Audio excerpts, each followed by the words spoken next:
So, welcome everybody to today's Pana committee's meeting, which I will be chairing. My name is Fabio De Masi. I'm the vice chair of the inquiry committee into money laundering, tax avoidance, and tax evasion, and I substitute our chair, Werner Langen. The title of our meeting today is Money Laundering and Tax Evasion, what's the impact on member states and how effective are they in fighting it? We freshly have received some studies. We weren't able to fully read them yet, but I can tell you the impact is not good, I presume, at least as a working hypothesis. On our agenda, we have first the adoption of the agenda. It was emailed to members on 18th of April 2017. Are there any comments on the agenda? That's not the case. So we can move to the second point, Chair's announcement. I shall welcome the members and the general audience. We also have a live stream, I think. The purpose of the meeting today is to present part of the academic work that has been commissioned by our committee. That's very good because some of our members had a very long voting session today, and I don't know how you feel about it, but during long voting sessions my brain level goes considerably down. So now we have the chance to elevate it again. We will have a similar meeting like the one today on 2nd of May. Some work has already been presented on earlier occasions and can be found on the committee's website.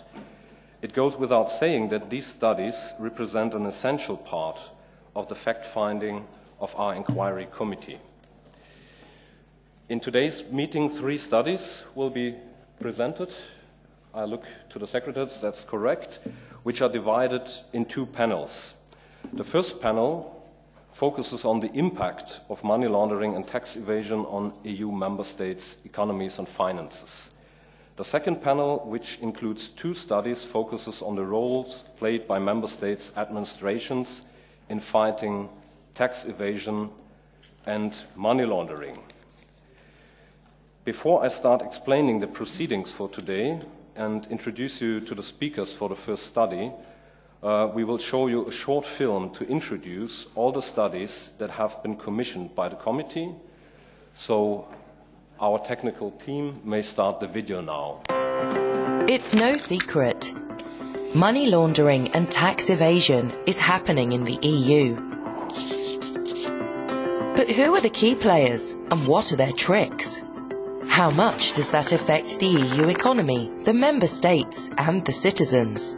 And what are the responsibilities of the EU and its member states?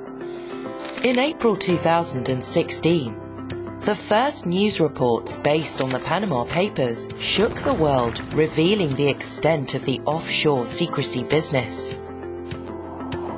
Wealthy people, political leaders, celebrities, sports stars, but also fraudsters and drug traffickers were using offshore structures to conceal assets from the authorities. In order to investigate this matter further, the European Parliament established the Panama Papers Inquiry Committee. Its main task: to explore the key issues revealed by the Panama Papers and to assess the strengths and weaknesses of applicable EU legislation. The committee thus aims at sending a clear political signal to the European Commission, the Member States and all relevant stakeholders. In order to support its mission, the committee approved the preparation of a series of research studies that explore various aspects unveiled by the Panama Papers and provide evidence-based findings that will inform the committee's work. First, the impact of money laundering and tax evasion on the economy. Given the level of opacity surrounding offshore practices, losses for the economy are difficult to quantify or estimate accurately. Therefore, the studies examine, for a sample of EU member states, the consequences of the practices revealed by the Panama Papers on the economy and national finances. Second, the designs and patterns of money laundering and tax evasion schemes. The studies provide an overview of the most common structures that enable these practices. Third, the EU legal framework. In light of the new revelations, the adequacy and the proper implementation of the EU legal framework is assessed, covering the successive anti-money laundering directives. The studies take a close look, in particular, at the role of banks and so-called intermediaries. The aim of this analysis is also to establish what rules apply to intermediaries and to assess if these intermediaries have fulfilled their obligations to comply with EU legal framework. Fourth, the laws and structures in place at the member state level and the performance of national administrations and judiciaries. An analysis of the national laws and of the powers and capacities of member state bodies responsible for handling tax avoidance, evasion, fraud and money laundering is provided. Finally, the limits of international cooperation in this field are examined. Offshore structures and practices have cross-border dimensions, including oversight of EU member states over their overseas territories. The studies will also provide an overview of existing EU and international cooperation instruments, bilateral trade and investment agreements. The scale of tax evasion and money laundering is affecting the lives of all of us. The studies prepared for the Panama Papers Inquiry Committee shed light on these damaging practices and their effects on the economy of the EU. In a context of successive tax scandal revelations, these studies will hopefully help to design sound evidence-based policies and improve the welfare of EU citizens.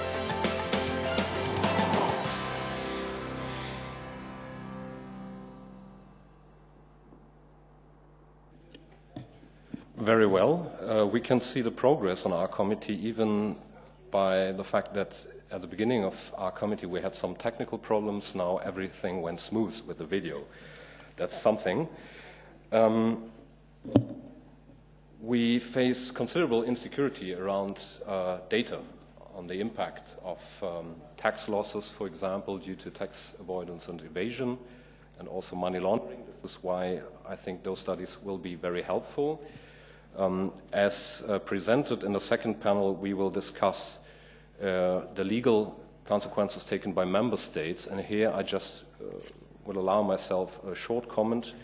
We sent a questionnaire to all member states about steps and measures taken. That concerns the studies in the second panel, and we have so far not received replies from Malta and Hungary, and that's regrettable as Malta is the current presidency of the European Council, so we want to encourage them to respond to us, while we have also not received yet replies from Denmark and Spain, but both indicated that they will reply very soon. Now, each presentation of study will have a maximum 25-minute slot, which means for these three colleagues here that you would have around about 7 minutes each. After both panels, there will be an exchange of views with the members of our committee. Questions will be asked in slots of 5 minutes, a question of maximum 1 minute with the remaining time devoted to the answer. If time allows, the member will have the possibility to ask a follow-up question without extending the overall 5-minute slots. Please be aware that each time a speaker activates the microphone to make an intervention, the camera will be automatically directed to the speaker. That's helpful to know. So we move to the first study on the impact of schemes revealed by the Panama Papers on the economy and finances of a sample of member states. And we have here with us Mike Beek, to my left. From Blomeyer Sands European Values, we have David Buck in the middle, and Jack Molan from the Center for Strategy and Evaluation Services, and the administrator responsible, part of the European Parliament, was Jean-Jacques Gay, policy analyst in the Policy Department D. The first study aims at assessing and evaluating the overall impact of tax havens and offshore areas on the EU and member states from a financial, economic, budgetary point of view. The document recalls the key legislation in place within Europe and in the rest of the world to limit the impact of tax havens and offshore areas, and proposes a number of rules to effectively strengthen current legislation to better combat the negative effects of tax havens. The study was sent to members on 18th April 2017 and is available on the Pana website. I'm looking at the researchers.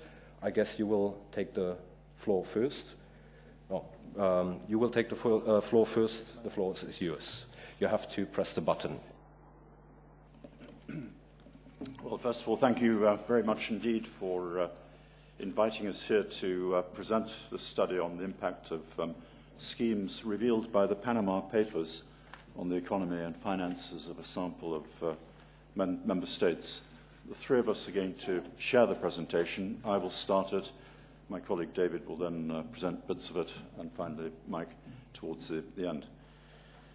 Perhaps I could start by just giving you an overview of the objectives of this particular study. The first aim was to look really at the amount of money that is being not contributed towards the budgets of member states because of the schemes being revealed by the Panama Papers. We then go on after that to then look at the economic effects of that, of not having this money to spend on programs and other activities which could serve a productive use in terms of creating jobs and wealth. And then the third area we look into is the impact of schemes revealed by the Panama Papers on financial crime and activities to do with the functioning of the financial systems. I should say at the outset that we focus in our research, to the extent that it's possible, on schemes that are being used by individuals to perpetrate tax avoidance rather than on companies that do this, although the dividing line between these two things is a little blurred because individuals use shell companies and other mechanisms to avoid tax. But our focus was looking at the extent to which the schemes revealed by the Panama Papers have led to individuals avoiding tax, and what those numbers are and what the potential impacts are. The third aim, which is on the slide at the bottom, was to look at the existing measures, but then also to try and come up with measures which can build on what's being done already and provide an effective mechanism for combating this sort of practice. Turning to the methodology, in essence, we adopted two approaches to trying to estimate the budgetary and economic effects of these schemes. The first approach was, if you like, an empirical approach and involved us carrying out interviews and other research across a sample of 6 member states. They're listed up there: Cyprus, the Czech Republic, Germany, Denmark, Spain, France, Poland, and the UK. And we held quite extensive discussions with the national authorities. We had written contributions from a number of them, with academics and other experts, and with journalists who've been involved in helping to uncover these schemes. The second approach was to try to produce estimates of the budgetary and economic effects through the use of an econometric method. This was undertaken by an expert who was part of our team and involved the use of a thing called the Orbis database, and trying to look at individuals who are linked to companies which are known to have been involved in certain tax havens, and then using that to compare with companies which aren't involved and making certain deductions from that. We can go into the detail of this model to a certain extent, hopefully in our discussion. And then the whole lot was brought together in the form of our report, and I'm happy to say that these two methods did produce estimates which are broadly consistent with each other. Just a final word from me at this stage. The report, which I think you've got, is divided into 5 main sections. I won't go through them in detail because you've probably had a chance to look at them. But the first 3 sections examine the context in which these sorts of activities take place. In other words, the concepts of tax havens, offshore financial centres, and so on, and tries to pull together existing research on what's known about the scale of the activities that go on in relation to this sort of practice. Section 4 is very much where we bring in the results from our research and try to look at the budgetary and economic and other effects of the schemes revealed by the Panama Papers, and we'll be concentrating on the findings in this section, in this presentation.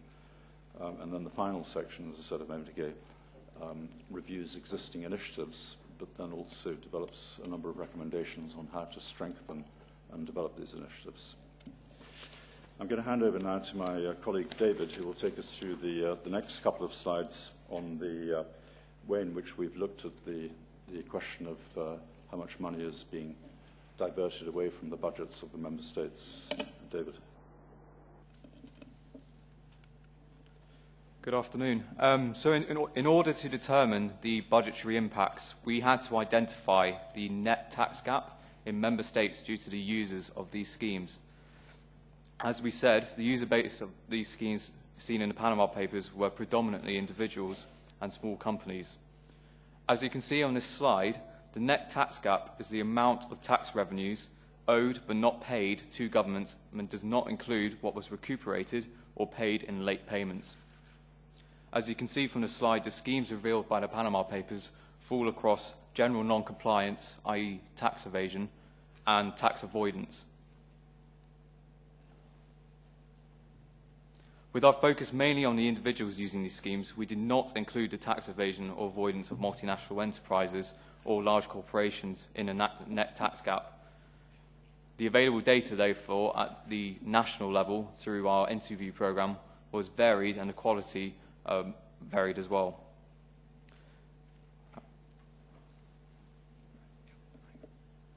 However, we did find that the schemes revealed by the Panama Papers do directly to reduce the funds available to national authorities. Our microeconomic assessment indicated a base erosion of €88 billion to the tax base in 2015. Applying corporate income tax rates, this would indicate a loss of approximately €19 billion in the sample countries alone. If we scaled this up, this suggests that the cost of the schemes, both the Panama Papers and others like it, could cost the EU28 at least €100 billion per annum in tax revenues. And this is consistent with estimates held at a national level that reached this same figure of €100 billion. For context, this is approximately 10 to 25% of the size of the shadow economy as estimated by the Tax Justice Network in 2011, which was valued at approximately €1 trillion. To give context, that €1 trillion figure is inclusive both of individuals using tax havens and of multinational enterprises and large corporations. The impact of these schemes on the budget of the EU member states is therefore considerable. My colleague, Mike Beek, will elaborate on the consequent economic effects. Thank you, David. So as we've heard, the budgetary impact in turn reduces spending that could otherwise be made on public services such as education and healthcare. But also other areas with substantial job creation potential, such as business support or investment in transport infrastructure or regional development measures. Determining the impact on employment is difficult, to say the least. On the basis of the estimated losses in tax revenue to EU member states, a conservative estimate would be that around 1.5 million direct jobs could have been supported with the money that was lost to national authorities. Of course, government expenditure does not translate directly into job creation. But when considering that member states spend on a yearly basis more than €200 billion on labour market policy interventions, it is clear that there is likely to be a very considerable impact arising from the tax revenue loss to national authorities. This money could, for example, be used to help ensure higher levels of expenditure on measures to help unemployed citizens, especially given that since the economic crisis, the number of employed people raised disproportionately in relation to the amount spent on labor market policy interventions. In terms of wider economic impact, our report points to research on how the existence of tax havens undermines productivity in public and private sectors, with companies and individuals extracting money from an economy without actually adding to economic growth. This discussion evolves around the idea that free markets are defined by conditions that enable perfect competition between market users. But stakeholder feedback collected from our study suggests that this is being distorted by the use of tax havens. In particular, the secrecy of its use distorts a market environment where all consumers and producers should have information available to participate. To illustrate, research shows that investments can depend on whether companies use tax havens. For investors, a company associated with a known tax haven creates an asymmetrical risk, especially concerning their tax future. And as a result, a higher return on investment could be required, or the investment itself can be lower. In that case, investment in actual productivity is reduced, which could mean less employment. The impact once the information on the use of tax havens becomes public has been studied in the case of the Panama Papers. Researchers calculated that the leak erased $135 billion in market capitalization among 397 public firms that were traced as users of the offshore vehicles exposed by the papers. Interestingly enough, the researchers also showed that the firm value declined mainly for those cases where offshore activity was previously a secret. For example, reputational damage could further lead investors and shareholders to divest, and this in turn may reduce profitability and employment among these firms, and hence negatively affect economic production in countries in which these firms have substantial presence. If we continue to the financial system impacts in tax havens and offshore financial centers and crime, then we see that the use of the Panama Papers schemes for illegal activities does not only include tax evasion, but also instances of laundering proceeds of corruption, bribery, terrorism, drug and human trafficking, illegal immigration, and cybercrime. The revelations resulted in authorities launching civil and criminal tax evasion investigations in a series of countries across the globe, as well as in the EU. Our study points to the link between the use of offshore areas and financial crime, which is particularly relevant when looking at enforcement. For example, we see that companies can use offshore vehicles to finance bribery and this way acquire large public contracts. The transaction costs can determine whether these companies resort to bribing corrupt officials, and the likelihood of being prosecuted for violating anti-bribery regulation can weigh in when resorting to corrupt practices through offshore vehicles. In other words, the impact of the Panama Papers could have an effect on stronger enforcement and this way encourage companies to stop using offshore entities for bribery.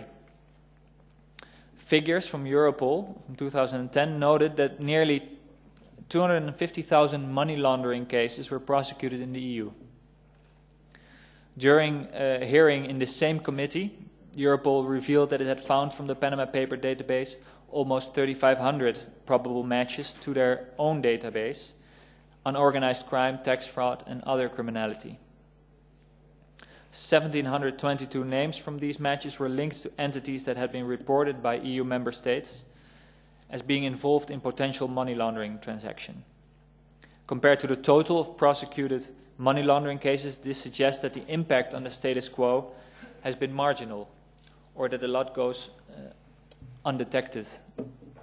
Relating other financial crime, Europol matched roughly 500 names to Eastern European organized criminal gangs. To understand this dimension, it has been noted that in 2013 there were 36,000 criminal groups active in the EU. Further, we also note that Europol connected 388 names to VAT fraud operations. The dimension here needs to consider the yearly losses of VAT income are estimated to be around 100 billion euros. 116 matches were linked to Islamic terrorism, which is around 15% of annually arrested persons for suspicion of terrorist activities in the EU. In general terms, we find that these figures need to be interpreted with caution due to the fact that the probable matches as detected by Europol have not yet been properly investigated, and thus the correlation between actual matches is far from clear. Also, the Europol data might not be exhaustive.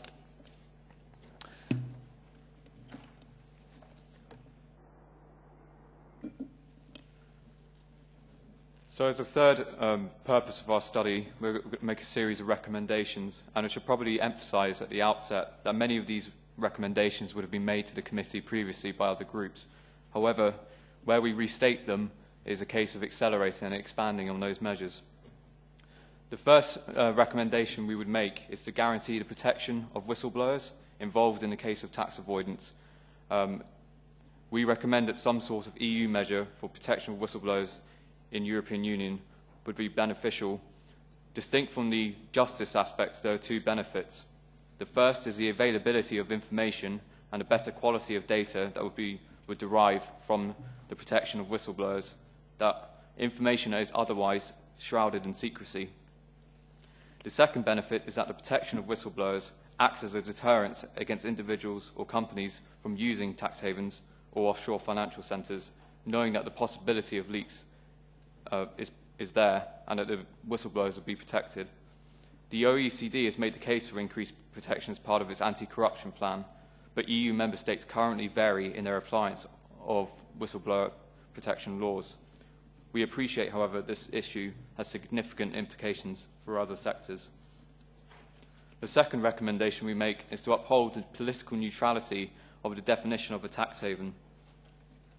We would emphasise that in order to promote greater international cooperation is important, but a cooperation criterion determining which jurisdictions are listed may draw criticism of bias or favouritism and undermine the legitimacy of any published grey lists or blacklists. We recommend that in the interest of neutrality that the EU should publish a grey list with an assessment framework that includes its own EU member states as well as third country jurisdictions, as there is a draft list that stands currently. Our third recommendation is to promote the establishment of registers on beneficial ownership. Under the fourth Anti-Money Laundering Directive, some member states are implementing such registries at the moment. It's a case that the EU should publicise and publish a good practice guide on doing so. Beneficial ownership registries require firms to share information on majority or minority shareholders that reach a certain percentage share of the firm. We appreciate, however, that there are disputes in this area over the risks in relevance to privacy. The other aspect we would emphasise in this regard is the use of the Common Reporting Standard, and we emphasise it would be very important to evaluate and monitor the effect that this has on law enforcement, specifically on the detection, investigation and prosecution of cases of tax evasion. The fourth recommendation is to develop methodologies that can be used to generate reliable and comparable data on the magnitude of tax avoidance and evasion. This is an issue that has arisen from our research, is a lack of publicly available and reliable data. As such, the European Commission has recognised this in 2015, and it has begun working with Eurostat and Member States to explore the ways to improve data collection. This study suggests that it's important to further pursue such efforts and highlighting the difference between data collection on corporate tax avoidance and evasion on the one hand, on which most research seems to focus on to date, and tax evasion by individuals on the other hand, where data is particularly patchy. An EU measure in this regard could take various forms. The possibility of a EU Financial Intelligence Unit is one such possibility. I'm going to pass to my colleague who will continue with the recommendations. I think we only have a couple of minutes left, so I won't go through these in any detail, but we have 3 others listed there, more closely relating information on anti-money laundering with tax transparency rules, promoting using the European semester and the mechanism under that to promote integrity and transparency of the financial sector, and then last but not least, taking initiatives to encourage good tax governance standards more widely and not just within the EU. I just want to very briefly summarise before we have our discussion. I think it is difficult for us to, has been difficult for us to quantify these measures which we have been talking about. In other words, the effects of schemes revealed by the Panama Papers on EU budgets and on member state economies. It's a very difficult task, given that the information that's available is very fragmented and doesn't provide a particularly good or complete picture. Nevertheless, we're reasonably confident that the figures which we've given provide a good indication of the scale of the financial and economic effect of these schemes. And it's obvious, I think, from the numbers that we're talking about a major impact. Scale is quite significant. We think that it'll probably take quite a long time to get to the bottom of what's going on through these schemes that have been revealed by the Panama Papers. We've merely scratched the surface, but the full extent of the problem, I think, will take longer to understand. But there are measures, in our opinion, which could be taken now to try and stop this sort of activity going on. Thank you very much, and we're obviously very happy to answer any questions you may have. Thank you very much indeed, and congratulations to keeping exactly within the suggested time limits. It is fair to say that we deal with a lot of insecurities when dealing with those kind of data, but we can see at least that as the Panama Papers only revealed a part of the offshore business linked to the law firm Mossack Fonseca, that there should be considerable impact on investment, employment creation, and I found it particularly interesting that on the Europol database, where not all categories were significant, the revelations linked to the Islamic terrorism were quite considerable. So this is something that we should bear in mind when examining also the responses of member states, such as freezing bank accounts of the individuals concerned. It's also good that you remind us of certain recommendations that the Parliament has done before, like whistleblower protection, because it's always good to repeat those recommendations, as to my knowledge the European Commission hasn't yet not delivered on that front. But now, enough from my side. I invite the 2 Pana co-rapporteurs to take the floor, followed by other members. First, we have Mr. Jeppe Kofod from S&D Group. You have 5 minutes, and after that, Peter Jacek is here, as I see, will take the floor for the ALDE Group. Peter, it's yours. Thank you so much, Chair, and also thank you so much to the researchers, the academics. I think it's very useful findings, and I'm also happy for the last remarks you made, that this is really qualified estimates that we have before us. Firstly, on the 19 billion in the sample of 8 EU member countries, and if you add it up for all 28, 100 million euro in lost revenues. And secondly, it could have supported around 1.5 million jobs. I think it's also a significant number. And then it's only the more the personal side of this problem. So I would go to a question on your definition and discussion on tax havens, offshore centers, and secrecy havens, because you also in your recommendations focus on that. And you said this, I think it was point 2 or 3, to uphold the political neutrality of the definition of tax havens. And we all know that tax havens, secrecy havens are the way our intermediaries, middlemen, operates to this opaque web of companies and entities and so on. So I want you to elaborate, if you could, on what key indicators from your research that we should use to define tax havens. If you can say a little bit about that. I know it's difficult, but I think it's important to get into that discussion. And secondly, well, a link to that also, if you could, in your view, point to what is an optimal criteria of tax havens. Okay. Then secondly, the way you assess, you did your assessments and evaluation, the 8 member states that's there. I mean, can you say a little bit about, you know, do you discover any strengths or weaknesses of the country that you picked, the 8 states, that could have impacted the estimates on the impact of tax havens and offshore areas? I mean, this is 8 states, and they are very different in many ways. But can you say a little bit about strengths and weaknesses of the countries you picked, and whether it has an impact on the study as such? But thank you so much. Very interesting insight. Thank you, Chair.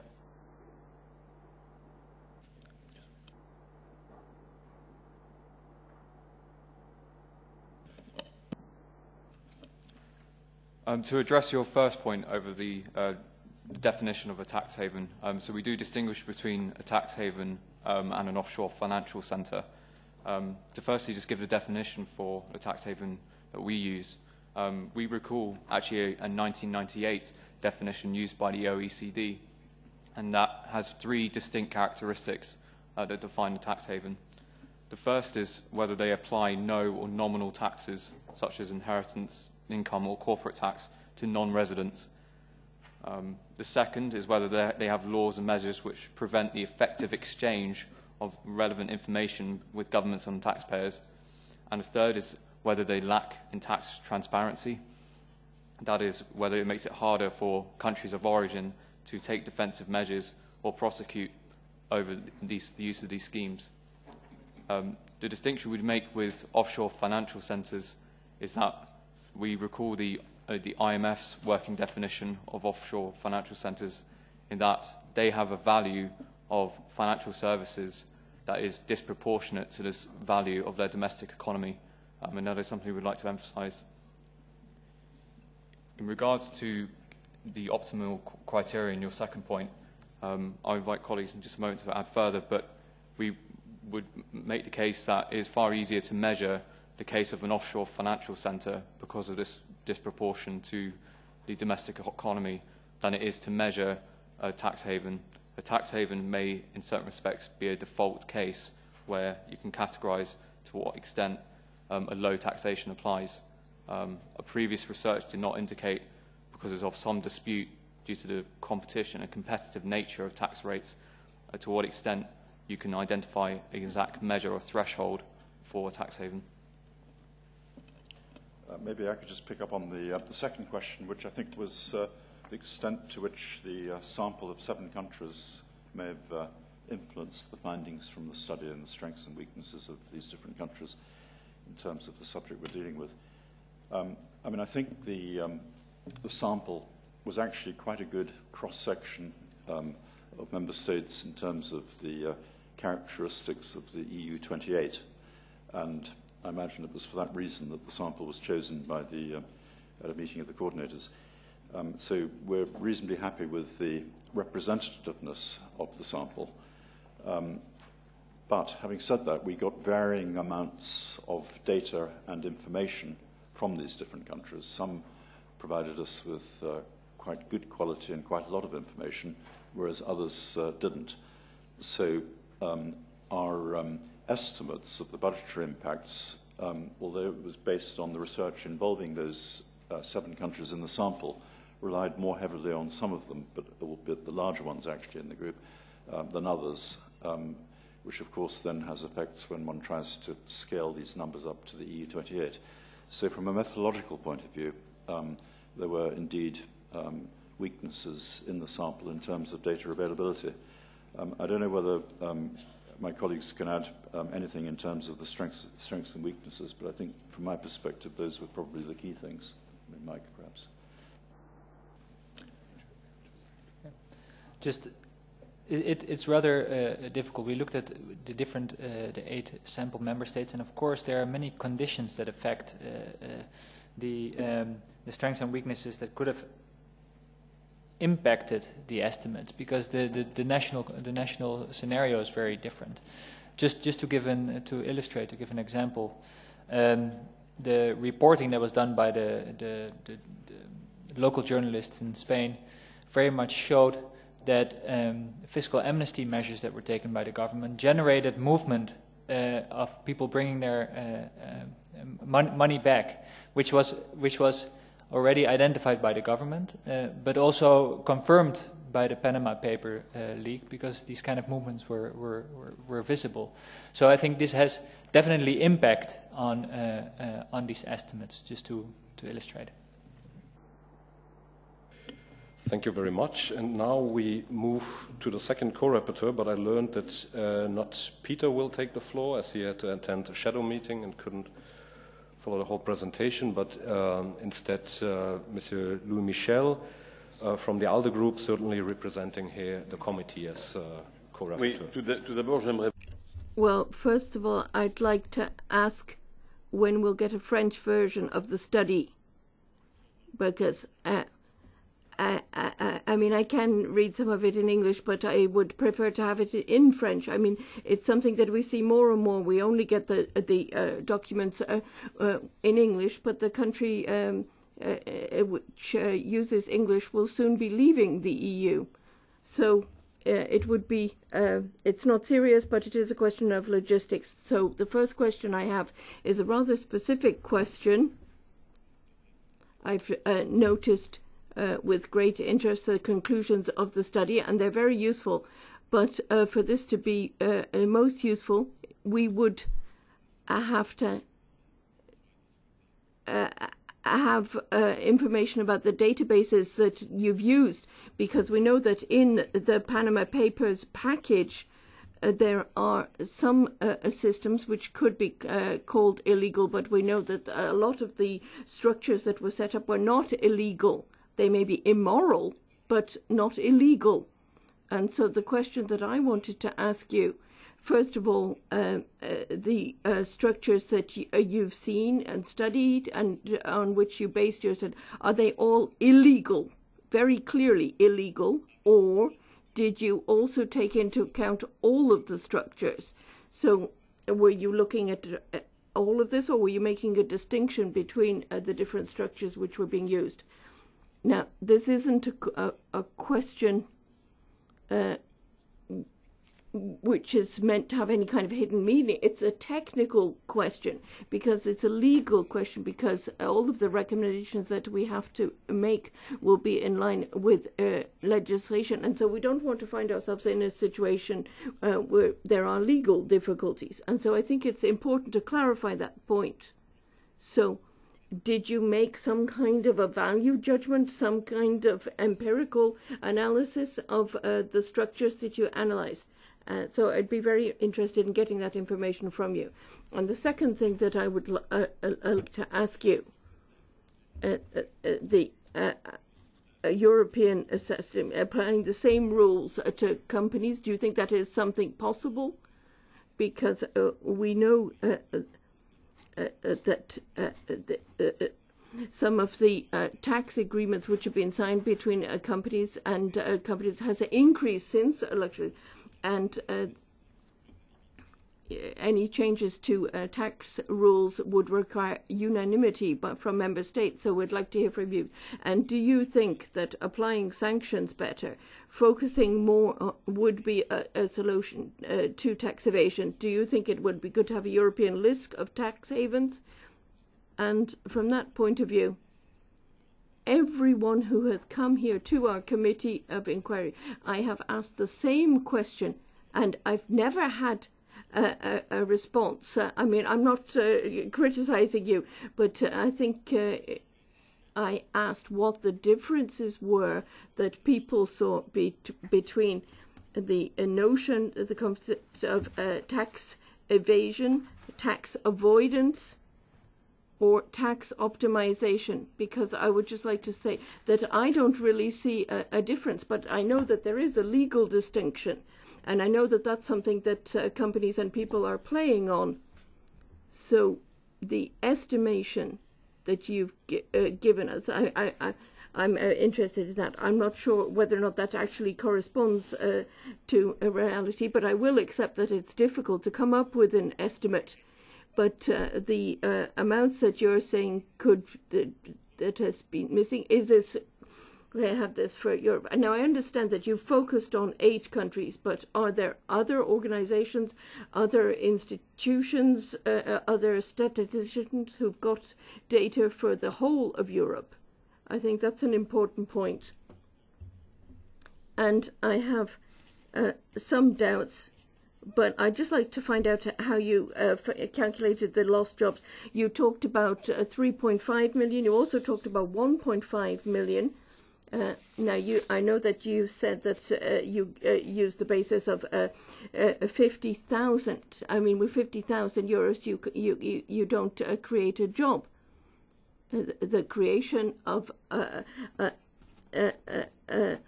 lasting job is 200,000. So if the idea is to recover the funds, and then actually we're moving into the field of policy. But I think that that's important for credibility. So it's a technical question, really, that I'm putting to you. Merci beaucoup, monsieur. Thank you very much, Mr. Michel. And I just wanted to say that French is a very important, magnificent language, and I think it is perfectly legitimate for us to speak here in French. However, only the study in English, unfortunately, but you have the floor. Thank you very much. I'll ask my colleagues to help deal with these, I think, 6 or 7 points. And I'll come in towards the end on the last 2. But I'd like to get David here to perhaps answer the first one, and then Mike to pick up on the second one, and we'll go from there. So on the issue of the legal distinction between tax evasion and tax avoidance, for the sake of the assessment to the budgetary impacts, we treated the net tax gap that was caused by the users of the Panama schemes as inclusive of both the tax avoidance schemes, which are legal, and the tax evasion schemes, which are illegal. For the sake of our budgetary assessment, we could not make a value distinction between those 2 concepts. We appreciate, for instance, in one member state, the national framework will cite one estimate as inclusive of legal uses of these schemes, and then the next member state will cite those as illegal uses of, and cite them as tax evasion and not avoidance.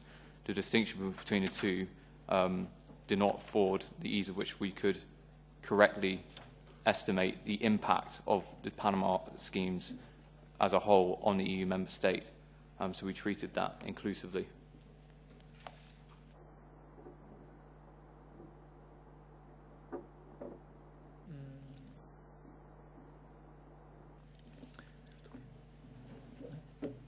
Just on the question of the creation of jobs, you're absolutely right. That's why also part of the emphasis should be placed on the labor market policy interventions that could come out of this. We've done a very straight one-to-one comparison, and then took a very conservative estimate on the basis of this. But indeed, what we've seen at the data, and let me just see if I can find the page where this is highlighted.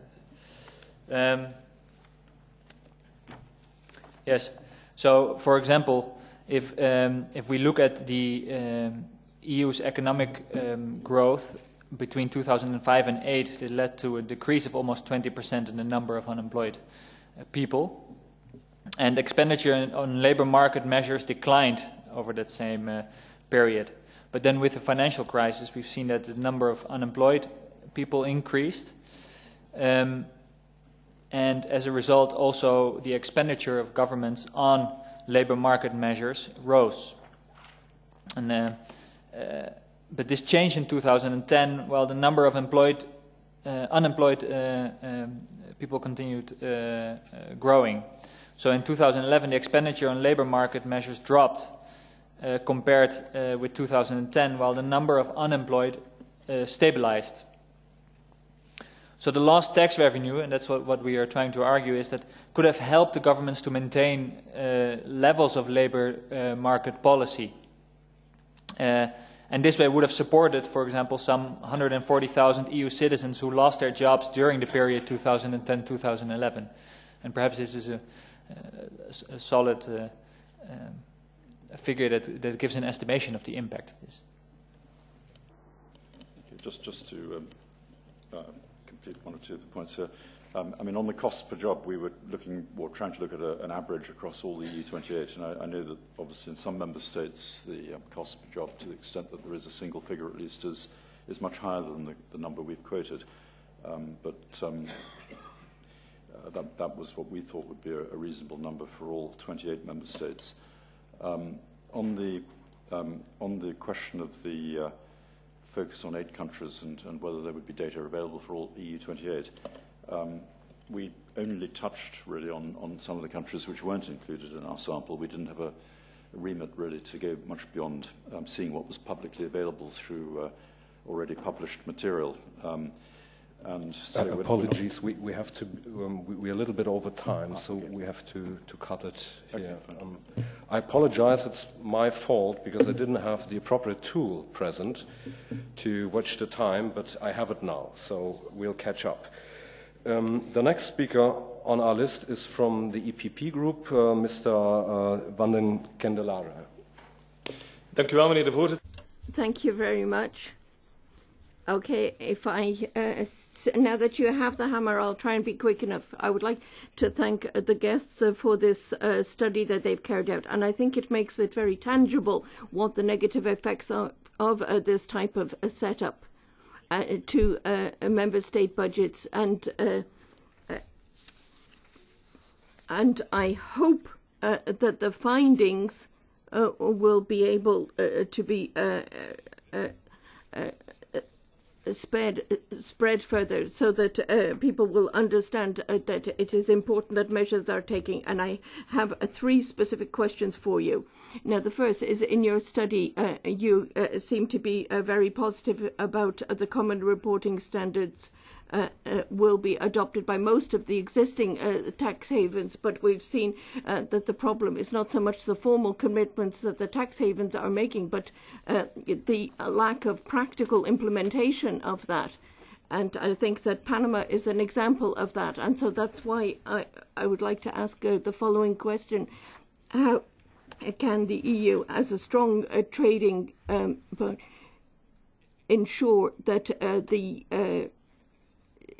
legislation is effectively implemented? And then secondly, you talk about the hypocritical position of the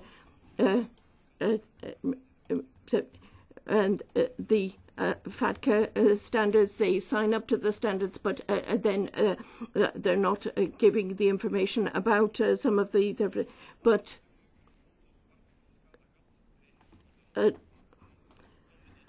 how can the EU exert pressure? Should EU have its own FATCA and its own institution? How can we get the necessary transparency? So would that be a solution for us to have an EU type of FATCA? 3 minutes for the answer.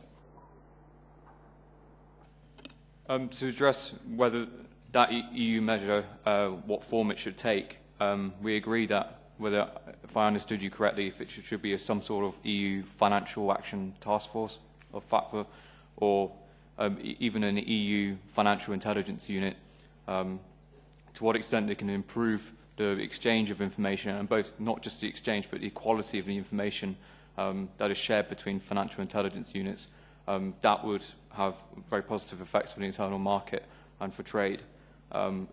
We did come across in our fieldwork, whilst interviewing with national authorities, that very often that there was a cooperation in sharing some of the information, but the information that was shared just wasn't standardized and wasn't the utility of which was put into dispute.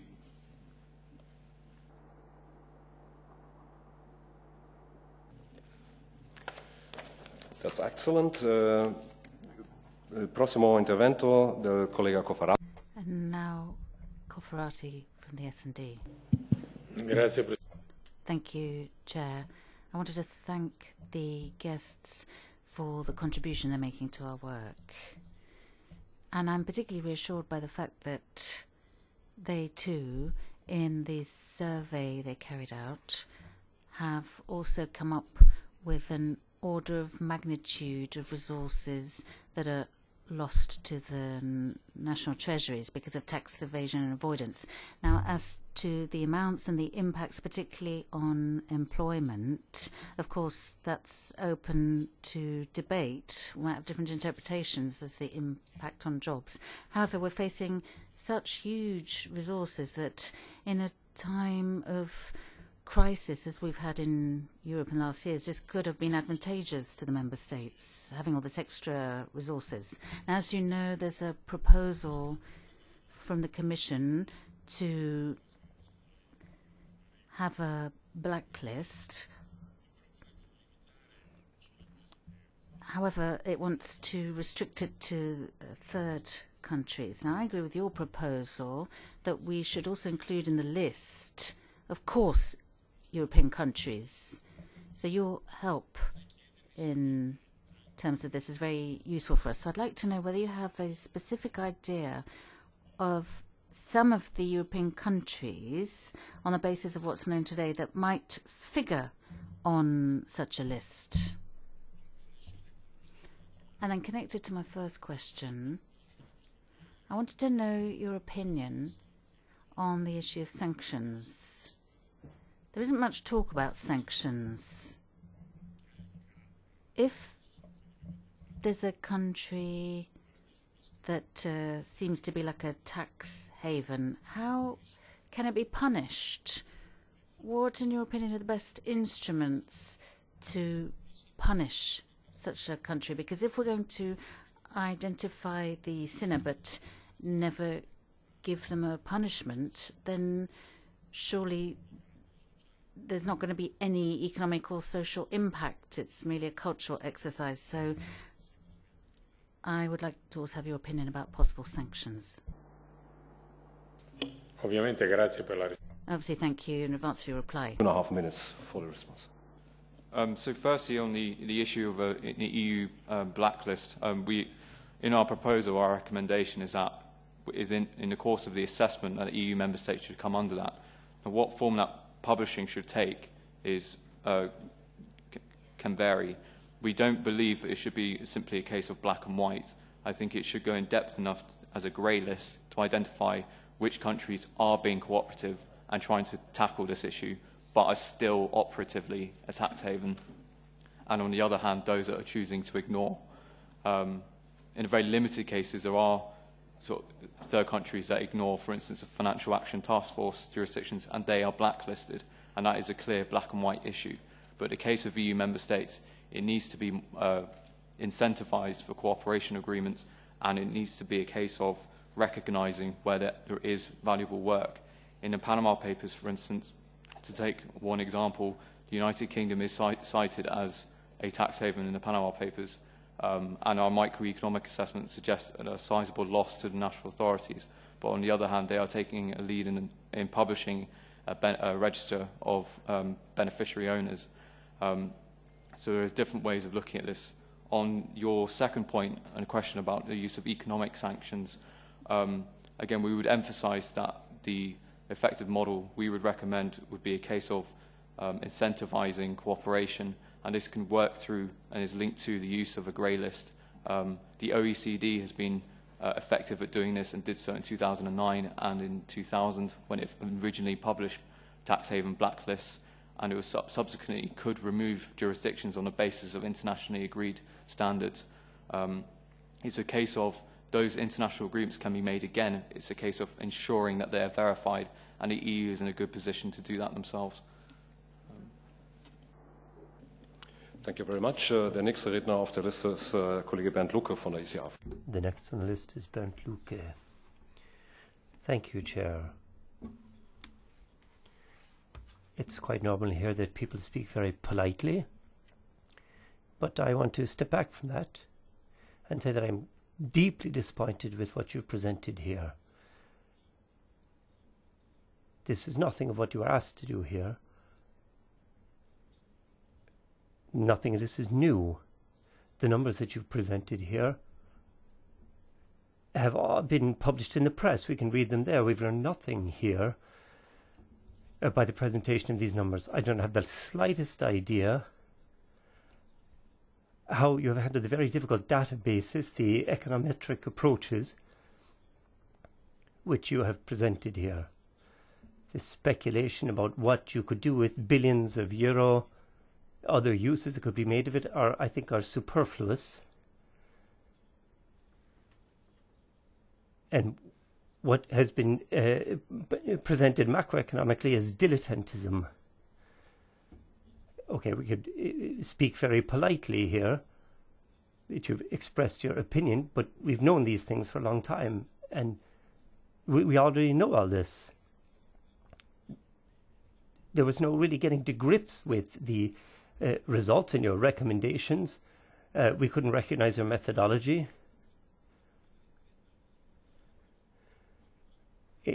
I don't agree that this should all be translated into all the other languages. We couldn't learn anything from your presentation here. I couldn't learn anything from your presentation here, and I'm waiting for an answer. However, it would be a matter of fairness to allow the researchers anyway to respond if they wish, because certainly everybody is entitled to his or her opinions on the quality of the studies. That's necessary. We need these kind of exchanges, also criticism, but I would nevertheless would give you the floor if you would like to respond. Well, I mean, obviously, I'm sorry that you didn't feel that our study produced what you were expecting, but I mean, we were asked in our terms of reference to assess the impact of the schemes revealed by the Panama Papers in terms of the budgetary and wider economic effects. I think if you read the report, I mean, as I said at the very outset, we're dealing with data which is not perfect, but we have nevertheless given an estimate of the budgetary impact of the schemes revealed by the Panama Papers, which is what we were asked to do. We looked widely for existing research on this and existing information, and I have to say that we didn't find a lot. So that does suggest to us, at least for the countries we looked at, that we were providing something which wasn't yet in the public domain, in other words, an estimate of the budgetary effects. With regard to the economic effects, which were the second of the two objectives, we used employment as what you could call a sort of an indicator of wider effects. We didn't, within the remit of our study, have the resources or the time to do an exhaustive survey across the whole of the European Union to look at all the potential effects of the Panama Papers. We could only look narrowly at what we saw as being the most important effect, which is the employment effect. And then we allude to some of the other estimates. Again, I am not aware of an estimate that's been previously made of the employment effects or consequences of the schemes revealed by the Panama Papers. So I think, from our perspective, we did what we were asked to do in coming up with these estimates. And as far as I know, we've helped to plug a gap in what was previously known. We did say at the very outset that with regard to our recommendations, we were building on what is already, in many respects, in course of being put into effect. We thought long and hard about whether there were other things that could be done, but we didn't come up with anything. I mean, what we said was that there's scope to refine these existing approaches. We've made suggestions on how that could be done, but I don't think you would have welcomed us coming up with new things just for the sake of being able to say that we've told you something you didn't know already. Well, indeed, Mr. Lucke is a very polite colleague, and I think he would agree that it's not the fault of the researchers if you have to present the same recommendations again and again, because it's our job to put them into place. However, I have no indication of the ALDE group for a speaker. Monsieur Michel spoke already as a co-rapporteur quite extensively. So if ALDE doesn't protest, I would directly switch to GUE with Matt Carthy. Thank you, Chair, and thanks to the presentation. I suppose I have to say we have opinions on different parts of the report, but I think this is an important report. I do think one of the failings of us all has been to spell out for citizens of Europe actually some of the costs of money laundering, tax evasion, tax avoidance scheme. And I think one of the practical ways of doing that is outlining the fact that this is actually damaging local domestic economies. That this isn't just a broader argument. And I do think that while some of us may have been aware of the figures, vast majority of citizens aren't yet, and we have a job to sell every report that points in the direction of the huge damage, political, economic and social, that's been caused as a result of these practices. I've just a couple of short questions. One is in relation to the section in the report on legitimate and illegitimate reasons for using shell companies. It seems to me like the report is drawing an equal status almost between the legitimate and legal. Most of the examples used to describe legitimate uses of shell companies in the report are descriptions of tax avoidance schemes for both individuals and corporations. I wonder if you could describe to us from your research if you came across legal uses of shell companies that were not schemes for tax avoidance. Secondly, I notice in the section on the impact on financial crime in relation to the Panama leaks that you outline the difficulty at arriving at an accurate assessment or estimate for the purposes of this report. And I suppose the question is, what sort of data do you think we need to identify the specific impact of financial crime in relation to the Panama Papers? And just as importantly, how can it be collated? And just two very short questions. I would have short answers if you have them. You mentioned a number of occasions the difference in the detail of the information coming back from different countries. Which countries failed to provide you with the type of information that would have been useful to you? And finally, you gave a definition of tax havens. Under that definition of tax havens, what, if any, EU member states would meet that criteria? I'll ask my colleague David to pick up one of those points, and then Mike as well, and I'll come in there. So on the issue of the legal uses of shell companies, our report may not be exhaustive in terms of the legal uses of shell companies, but in the sense that you can establish a legal entity offshore, for instance, if the determination is what profit-shifting channels they're using. So with our focus, our profit-shifting channels are looking at whether the legal entity that's been established elsewhere has utilised as either through debt financing or through the movement of their operative revenues, has then declared their profits and costs in another jurisdiction.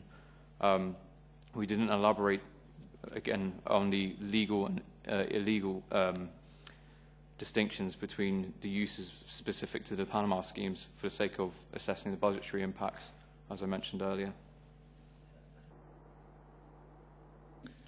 In terms of the type of data that is required in order to determine the impact of the financial crime, well, first of all, it's very important to understand that the extent of money laundering is difficult to grasp because of the fact that there are a lot of grey numbers in this area.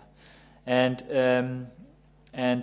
many cases are not detected, of course. So at that moment you're rather dependent on data of detected cases, and then they are collected in different ways.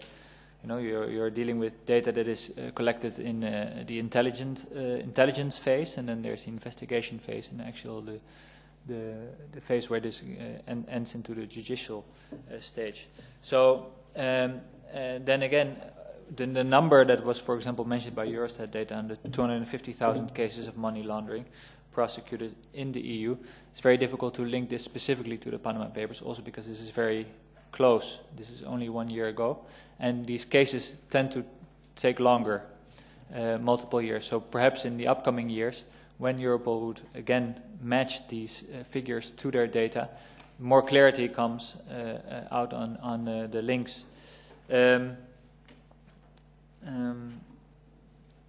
Yeah. Perhaps I could just very briefly respond to the third question, which was which countries didn't provide data. I mean, we had some data, or some information at least, from all the countries. We, of course, got varying types of data, and we didn't get hard estimates from the authorities on the tax lost through these schemes from several. For example, Germany and Poland couldn't quantify that. So the answer is that we had quite good information from most countries, but not always quantified. Thank you very much. Der nächste Redner auf der Liste ist Sven Giegold von den... The next speaker is Sven Giegold from the Greens. Herr Vorsitzender. Thank you, Chair. That I had at one point, even if I wouldn't repeat the tone, a similar question as Mr. Lucke. So to me it was not clear how you exactly calculated on the basis of which data your figures. So can you be more precise to explain your methodology, your econometric approach? So and also to explain in what regard your methodology is different from the other studies which are around. So this would be my first point. If you're concise in the answer, the colleague may have a follow-up question, so he could then still come into. So we have time limitation of 5 minutes. Maybe I can kick off on this. I mean, the study, as I think we mentioned near the beginning, actually involved two methods. One was empirical, which basically means we went to the member states and asked for information on the tax loss. And then the second was the econometric model. We didn't rely exclusively on one of those methods. It was a combination of the two, actually. In terms of the data collection, the empirical side of this, I mean, in essence, we asked the authorities to tell us what they thought the tax loss was. Where we didn't get an estimate, and as I mentioned, some countries couldn't quantify this, we looked at the countries where we did get it and then applied a similar proportion in terms of the percentage of the government expenditure to the countries where the information wasn't available. So we had a sort of mechanism for making estimates across all the countries. On the econometric model, I mean, this was based, I think, it was based on the Orbis database. It was undertaken by a person who I think does quite a lot of work for the committee, and was looking at two samples, basically, cases where individuals were involved as shareholders in companies which had links to the Panama Papers, as revealed so far at least, and cases where the shareholders in companies didn't have those links. And it was through this matching or comparison of the two samples that the model came up with estimates on tax and profits and the amount that could be involved in tax avoidance schemes. We can provide further information on both what we did for the empirical part of our methodology, in other words, the interview program and the data collection from the sample of member states, and also on the econometric model. There's a lot of detail available on that, but it's not in the report because we didn't think that many people would be that interested in the technicalities of how the econometric model worked. I don't know whether any of my colleagues wish to add to that explanation. No? Thank you. So thank you for sending us additional information on the econometric model. On the first part, am I understanding correctly that you added up figures you got from national authorities, what they thought might be tax losses derived from different definitions, different methodologies, and then you scaled these figures up according to what you have shown to us? You basically scaled these figures up. Isn't that a bit bizarre science?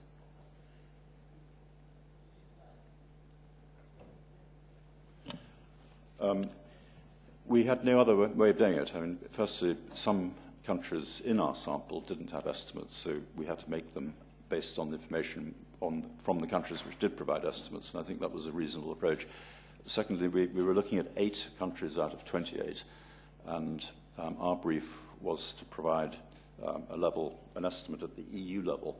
So scaling up, again, had to be done, otherwise we wouldn't have had a basis for providing this estimate. The scaling up, okay, but the 8 countries which were the base for the scaling up used very different methodologies, and in the study I couldn't find that you make transparent what methodologies these countries used in order to come to their figures. Could you provide us also with, for these 8 countries, the methodologies these countries applied to come to these figures? And the speaker, the respondent is nodding, so I would suggest that we as a committee exchange further on the database. Surely we are all aware that there is a lack of hard empirical data, many methodologies that are different in the member states. That's also criticism, I think, that has also been levied to the member states, and I think it's also our job here in the committee to close the gap on the data base, and I think there were repeated calls also by the Parliament to really assess those data, but we should further certainly look into those issues. Now, the next speaker on the list is David Coburn by the EFDD Group. Thank you, Mr. Chairman. I'm kind of horrified, Mr. Giegold, but I agree with him. He's probably not as horrified as he is that I agree with him. Your methodologies, sir, are so fuzzy and unscientific, they're almost like pin the tail on the donkey. It is the most ridiculous thing I've ever read. Anyway, apart from that, no one wants tax evasion, but many individuals and companies worldwide have to protect their hard-earned assets from dishonest, illegitimate, unstable, or rapacious socialist governments. So the UK, you described as a tax haven by yourselves. No, it is not. It is an attractive place for investors, as it has a free enterprise, low taxation environment with respect for the individual's money or the company's money that they've worked hard to earn.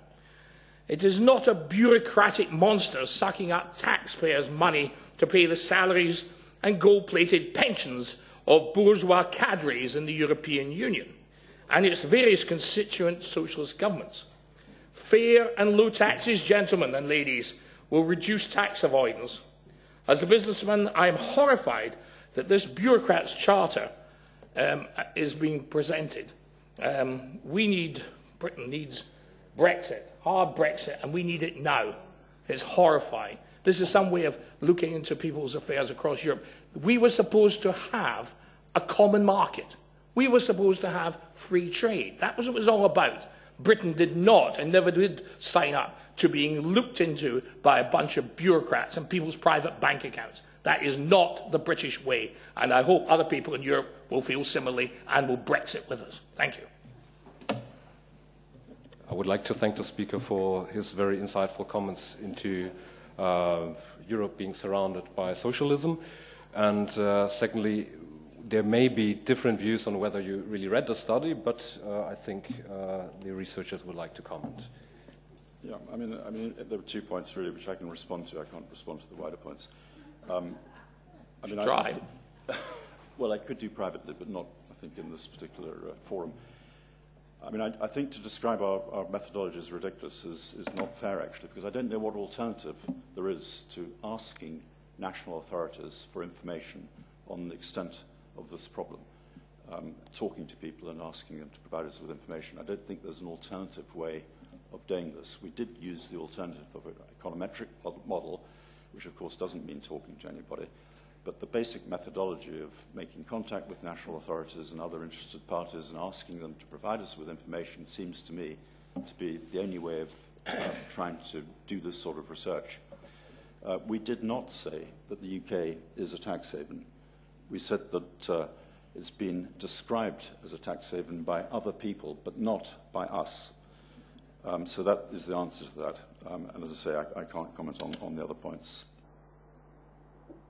All right. I may add to this that part of the revelations were linked to the danger of funding Islamic terrorism, and I do think that a majority of British citizens would have a high interest into fighting also security threats by Islamic terrorism, and I think you would agree, but you still have time. Well, can I just say that actually doing that won't make any difference, because they can transfer money through an Islamic banking system that's been going on for centuries. So quite frankly, that's a nonsense. This is an excuse to stick your nose into people's business. Quite frankly, that is not true. This is just a way of bankrupt Europe and bankrupt social states throughout Europe grabbing more taxpayers' money. That's what it's all about. Let's be honest about it. It's got nothing to do with terrorism. Security services deal with that in many, many different ways, and that's a lot of hokum, and everybody knows it.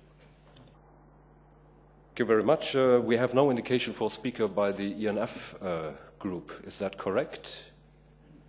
I hear no protests, so we move to the last speaker on the list, Roberta Metsola by the EPP group. Thank you, Chair. Let me start by thanking the researchers for all their work analysing the performance of competent authorities in the fight against fraud, tax evasion and money laundering, and also for the clarifications that you've given here. I really hope that whatever this committee is doing and its findings will extend into a series of recommendations so that, frankly, Europe will never be faced again with the system and situation of paralysis that we see in my country. And I come from Malta, and I would like to, with a heavy heart, inform colleagues as to what has happened over the last week, and then I will conclude by asking a couple of questions that I hope you would try to reply. As we know, while meeting here, the Panama Papers has exposed corruption, money laundering and abuse of power, including at the very highest levels of my country's government, a socialist government which, after a year of street protests and revelations and admissions that our former energy minister and the Prime Minister's chief of staff had created secret financial operations in offshore jurisdictions like Panama and the British Virgin Islands. Now, last week, the media in Malta published allegations that our Prime Minister or his wife also held secret financial setups in Panama, and that, in turn, these allegedly received millions of euros from companies controlled by the ruling family of Azerbaijan. Now, this puts into context my Prime Minister's refusal to take any action after last year's revelations. And perhaps even worse than that, and this I will link to the topic that we are discussing today, the police have so far refused to even entertain the idea of investigating any claims related to politically exposed persons, let alone prosecute the people involved. And I must point out that police chiefs in my country are appointed by the Prime Minister, and we are on the 5th one in 4 years. And to give you an idea as to the extent of the institutional crisis, just this morning, our national newspapers reported that a year ago, Malta's Investigation Analysis Unit, the FIAU, our anti-money laundering arm, had recommended our police to take action against the Prime Minister's Chief of Staff. Of course, the police did not, just as, of course, the police, for reasons that I think are obvious, will not involve Europol in any investigation. And this is quite a painful and disturbing thing, particularly when my country is heading the EU presidency. So I conclude by asking a couple of questions. You referred specifically in your reply to my colleague, Mr. van den Kendelare, about how can we even look into the possibility of granting any EU mechanism the powers to investigate even without the cooperation of a member state. And how can we prevent what is happening in the EU and in an EU member state today from occurring anywhere else in the future? Because ultimately, if I can put in a nutshell what this committee has been created for, is for people around the continent to look to the EU for directions when national institutions spectacularly fail to combat this kind of crime.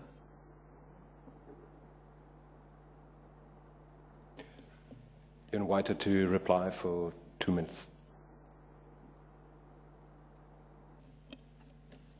Well, thank you for your question. Regarding the sort of what can be done at EU level in terms of the investigatory powers, that's in some respects outside the scope of our study, but we can say from our fieldwork that And we'll refer again to recommendations for an EU FIU and to exactly what form that will take and what kind of monitoring framework that will take as well. Who again support the Maltese Financial Intelligence Unit as well.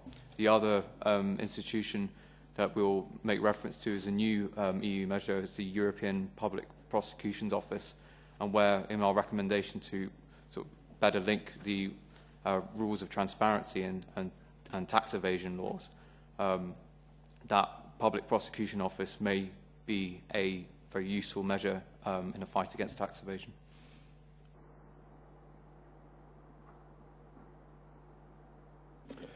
So thank you very much. I have no indication for Catch the Eye. So we are spectacular in time.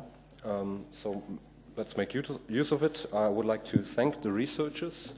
We certainly will have future exchange on the kind of problems linked to the database. And yeah, thank you very much for all the work you've done. Now it's our job to translate your work into tangible political action at the European and at the national member states level. And in the second panel, we will look exactly into those type of issues also mentioned by the colleague Metsola. So what kind of actions would member states have taken on the legal level? Thank you very much.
So while our speakers are preparing themselves, we move to the second panel on the responsibilities of EU member states vis-à-vis EU applicable law and or EU legal loopholes.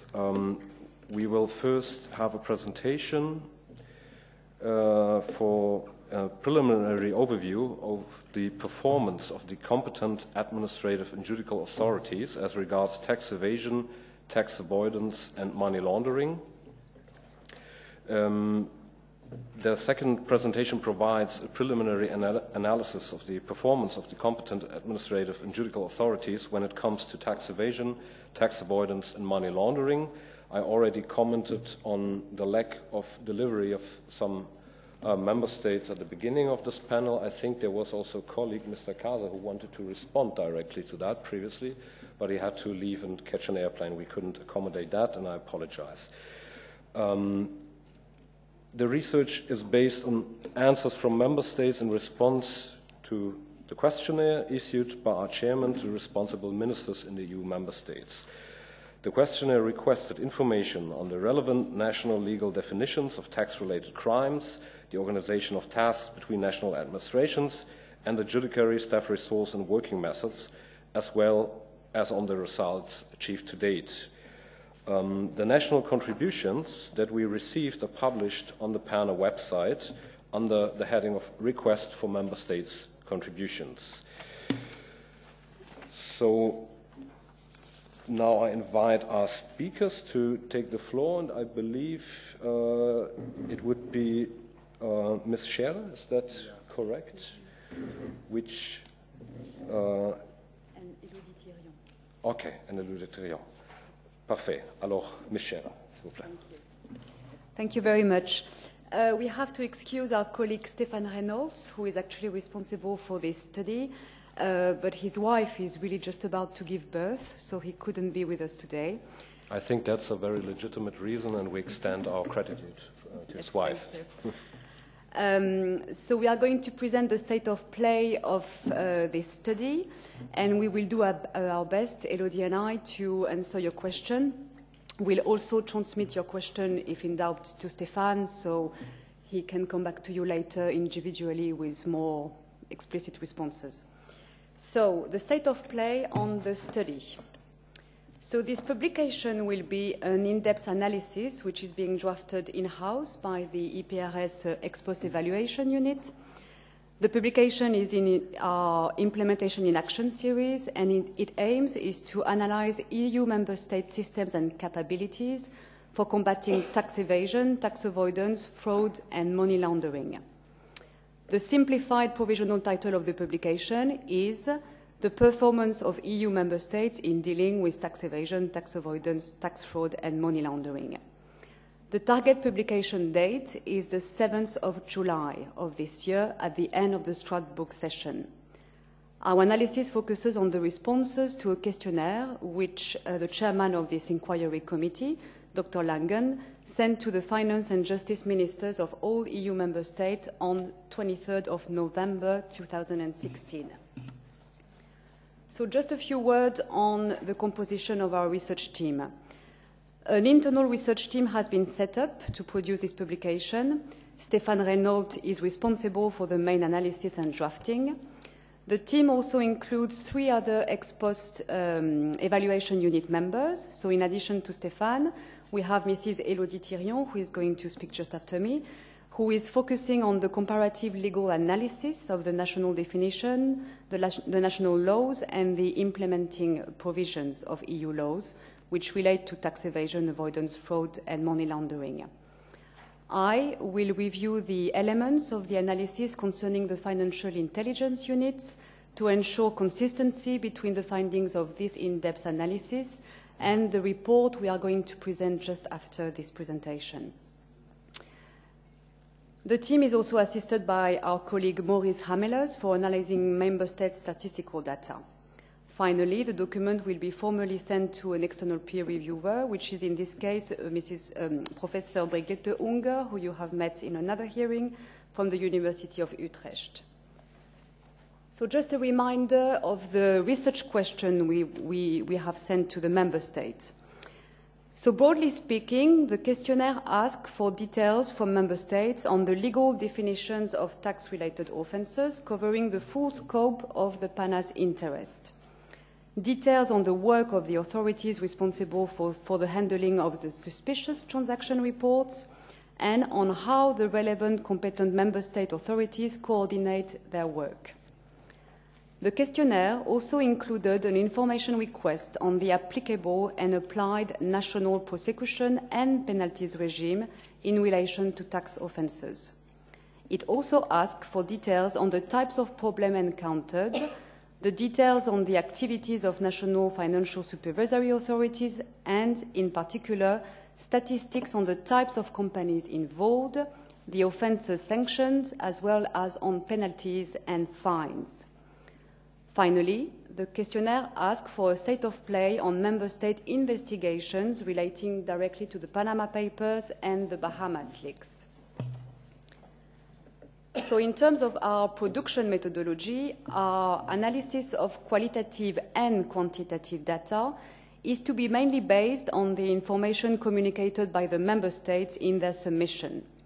In addition to the formal submissions, information contained in official member state reports, typically annual reports, quoted or referred to in the submission is also being assessed and will be, of course, taken into account in our study. So the question asked and the member state contribution are in the public domain, and you can actually find them on the Pana website, as shown on the screen. And so this is actually how the relevant Pana Secretariat webpage looks like. By way of reminder, the chairman asked for member state responses to follow the order of the question asked. The chairman also asked for the main submission to fit within a recommended readable length and for more detailed information to be supplied in annexes, with no prescribed limit on the volume of information contained in these annexes. A deadline of 15th of January 2017 was set for all member states to respond. The first observation is that no member state have met this deadline. This is perhaps understandable because, as it has been mentioned to Stéphane Reynolds in informal exchanges, gathering the level of information requested was a lengthy and sometimes difficult exercise, and the deadline set was actually quite short. At the time, Pana's mandate had not been extended. So in the end, 5 submissions were received in January, 13 submissions in February, 4 more arrived in March, 2 more in April, and we are expecting for 3 more. As of today, Hungary's draft submission is, we are told by its permanent representation, in inter-service consultation, but no time frame for submission has been given. Spain and Denmark's contribution have still not been submitted, although they have been promised, and nor has Malta's, for which we have no news at all. In any case, to conclude on this slide, this trickle of information from member states and the need to chase up member states explains why this publication has been delayed from its original planned March delivery date.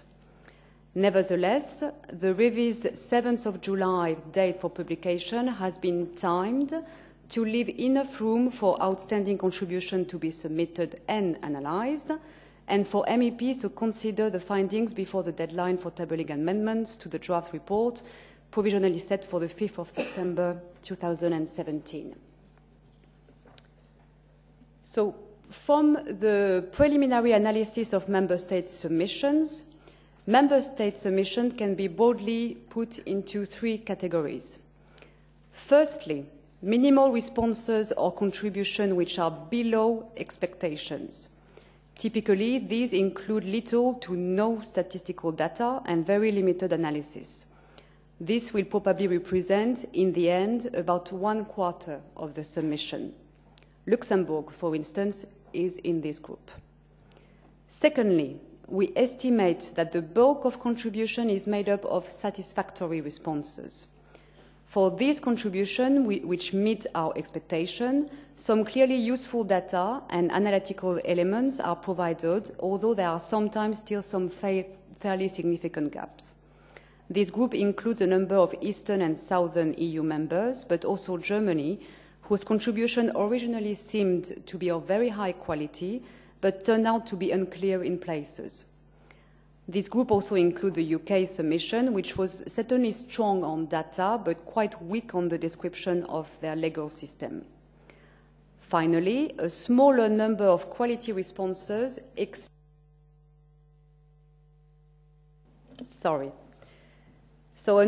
smaller number of quality responses exceed expectation.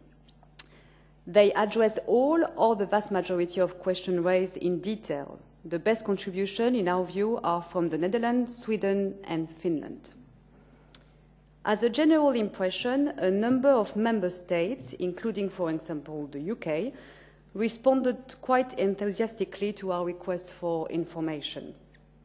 It is also clear that another group of member states did the opposite and responded in a manner which just about checks the box that they responded to our question, but doesn't really give any interesting insights. In any case, we will be working with what we have, and as we will explain later, time permitting, there may be an opportunity for member states to add to their contributions, or at least check that our data analysis is factually correct.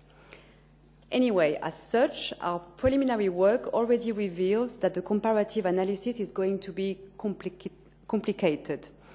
Submission varies significantly in format, in length, in the number and content of annexes, in the degree of information provided, in the accessibility of the information.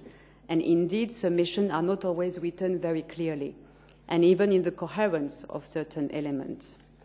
And now I will leave Élodie Thirion, my colleague, to present our initial observations.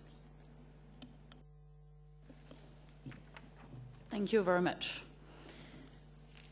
I will present you our initial draft observations.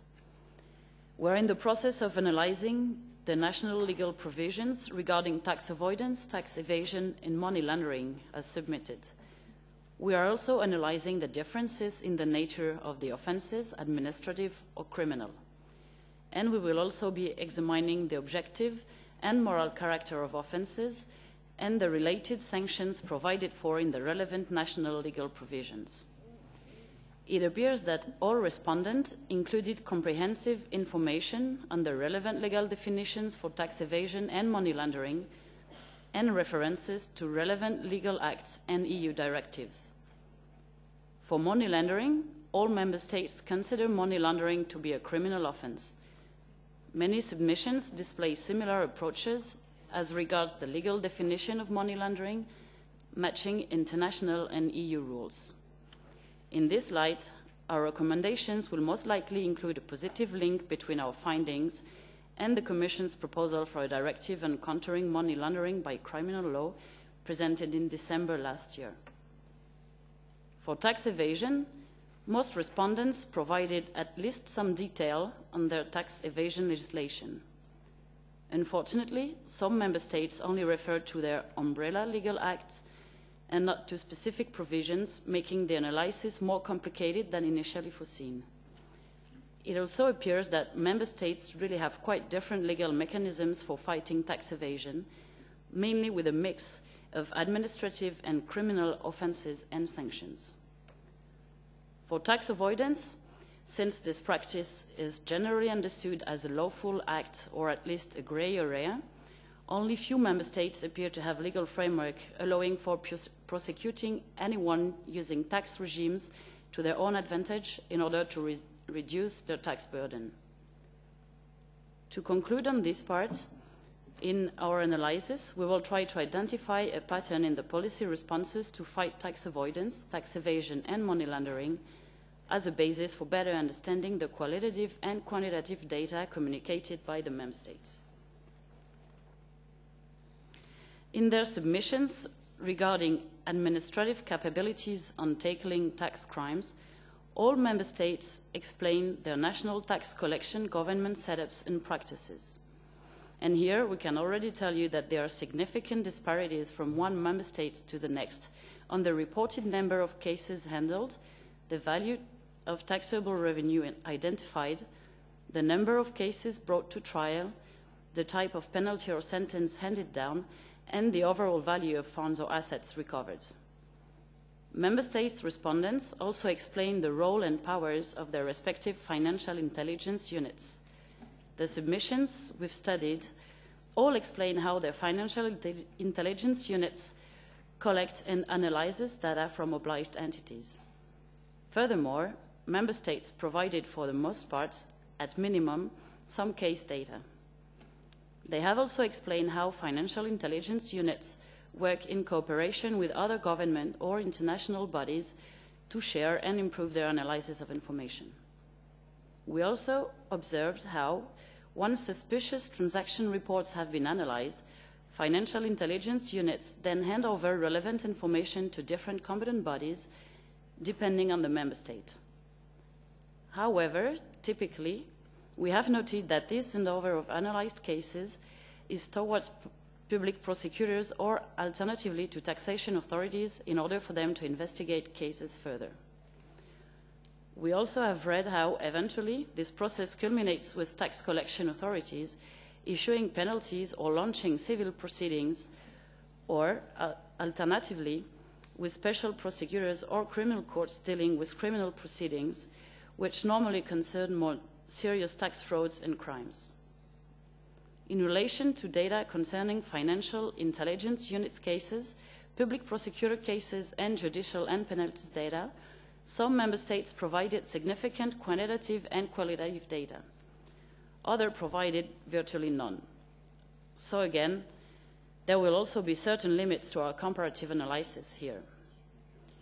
Nonetheless, we have decent figures overall, which we think, at this stage, provide evidence that VAT fraud, tax evasion, and money laundering are in general being tackled quite well. However, a number of submissions have mentioned the limits in the member states' ability to deal with offshore tax crimes owing to limits to their jurisdiction. They also have pointed to difficulties dealing with possible tax crimes perpetrated by cross-border entities established internationally. A number of submissions have also reported difficulties in dealing with organized criminals perpetrating serious fraud. VAT carousel fraud is, in particular, quite often mentioned as problematic in this regard, to the extent that this type of fraud may justify the consideration of possible joint European action. This might be an interesting area to investigate because there is apparently a clear problem and a clear cross-border dimension. According to the various submissions, this type of tax crime also typically involves organized criminals. In this light, the current debate on the establishment of a European Public Prosecutor Office might well be relevant, even if VAT carousel fraud is not the core motivation for this debate. Overall, we have relatively decent data sets. Some are very comprehensive, but again, a number of submissions still fall short of our initial expectations. What seems to be emerging is that there are obvious disparities in the different judicial outcomes, apparently depending on diverging national approaches or strategies as regards taxation, as well as depending on economic taxation objectives. In detail, on the one hand, we're observing more punitive legal systems focusing on tough prison sentences, apparently to dissuade from fraudulent behavior. On the other hand, we see persuasive systems designed to encourage compliance and maximize revenue generation in favor of tax authorities. There also appear to be clear differences between those member states for which advantageous taxation policy is central to the economic growth model and those which lose out to member states with more advantageous tax systems. The approach to transparency varies also considerably, and for this, the divide appears to be mainly of administrative culture, broadly speaking, a north-south axis, with the northern European member states dedicating fair to significant resources towards producing national reports or even annual activity reports covering taxation and tax crimes, and southern European member states not attached to this practice or engaged in this level of transparency in their administrative traditions, at least not to publishing this information in an obvious way. Member states have responded entirely differently to questions relating specifically to the Panama Papers and Bahama leaks. Interestingly, those member states whose submissions did not acknowledge these leaks or submitted one-line acknowledgements appear to be those who have a more legalistic approach whereby they consider cases related to these leaks to all be sub judice and any information cannot be communicated. It is, though, a minority of member states. Some member states haven't any results to communicate or analyses are still underway.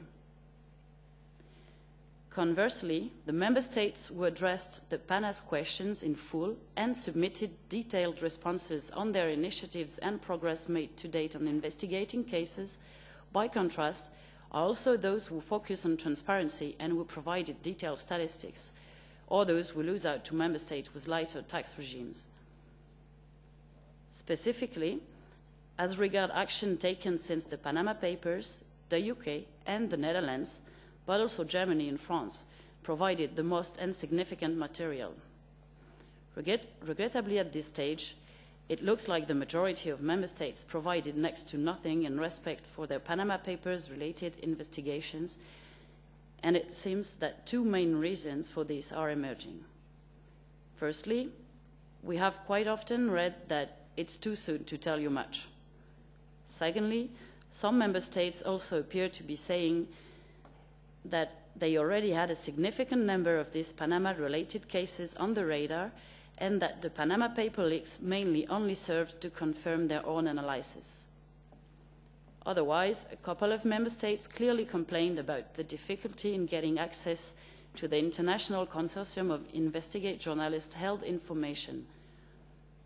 Finally, you might be interested in the fact that a couple of other member state submissions stated that the Bahama leaks, as opposed to the Panama Papers, were basically unusable because the content of this particular leaks is too poor.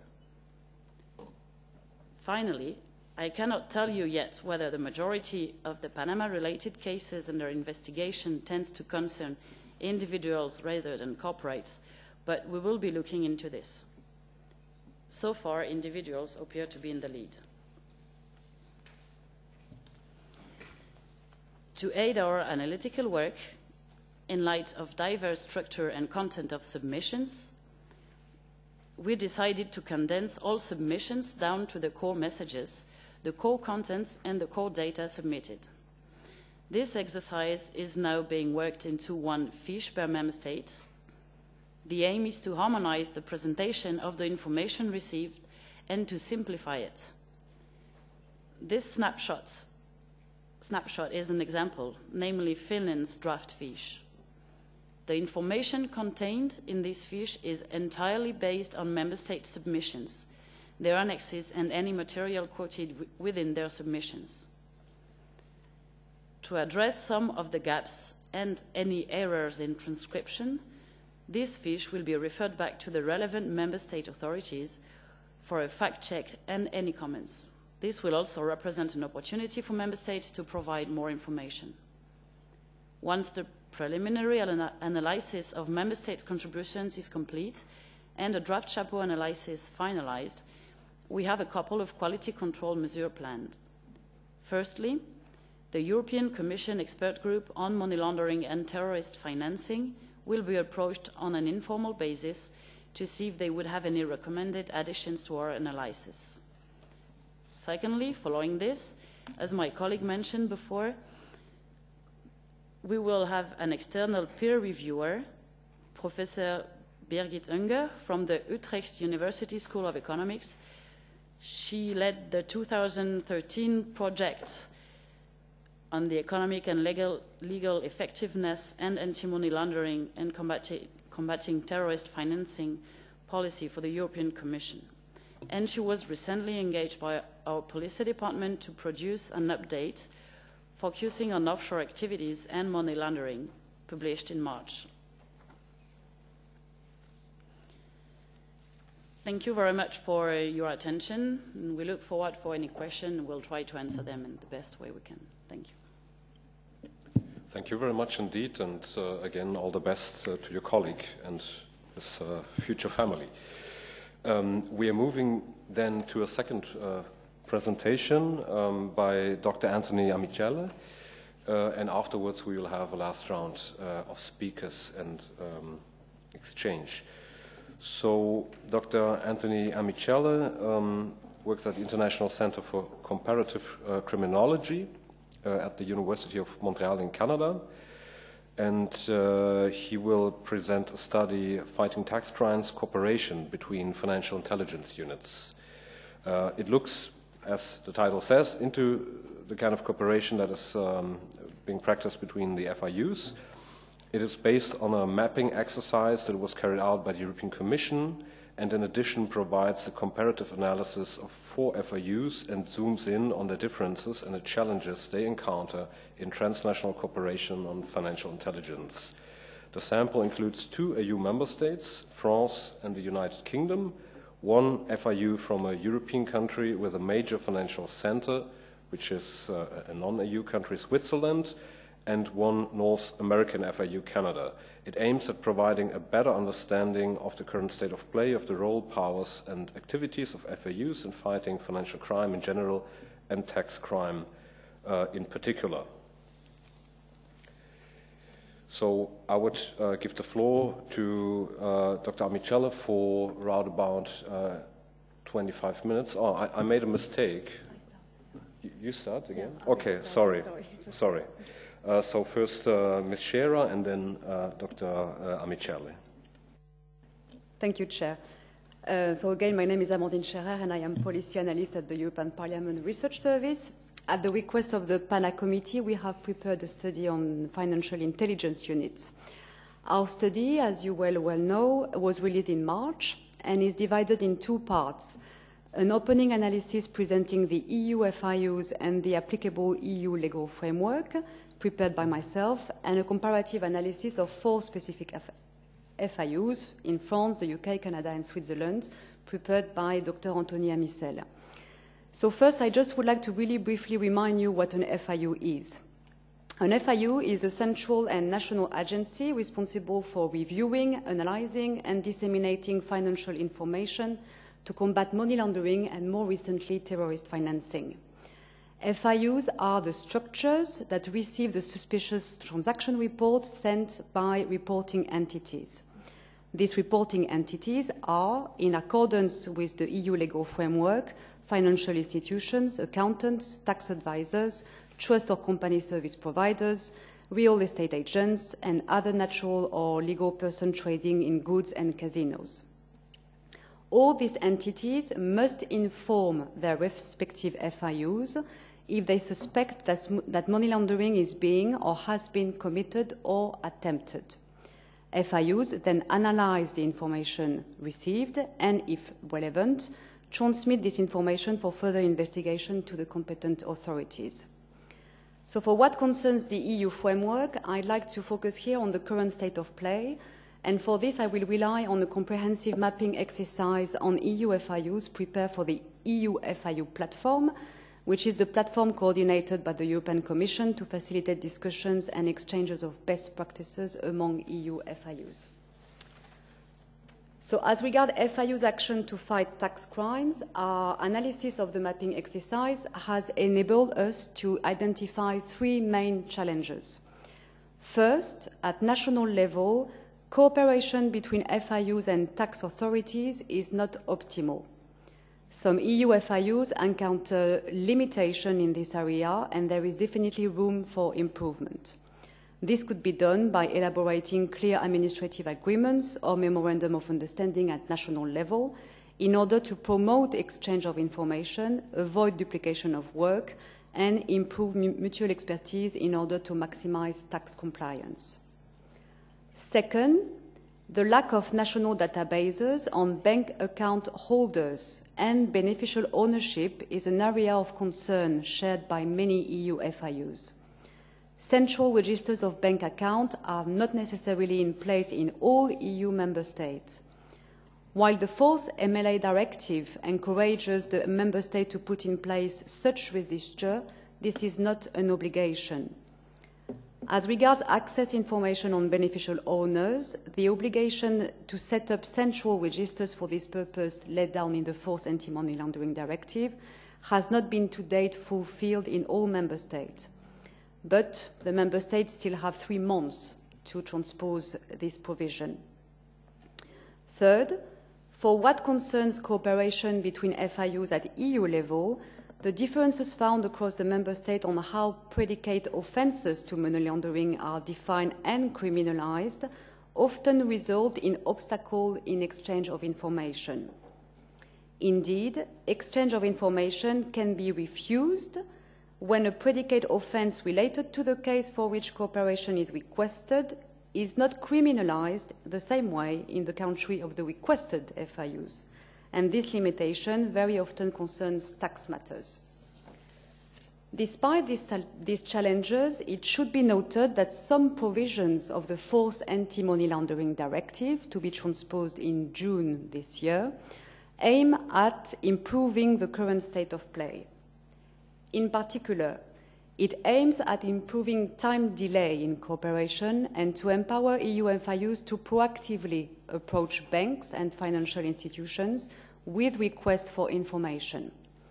It also clarifies that differences between national law definition of tax crimes shall not impede the ability of FIU to exchange information.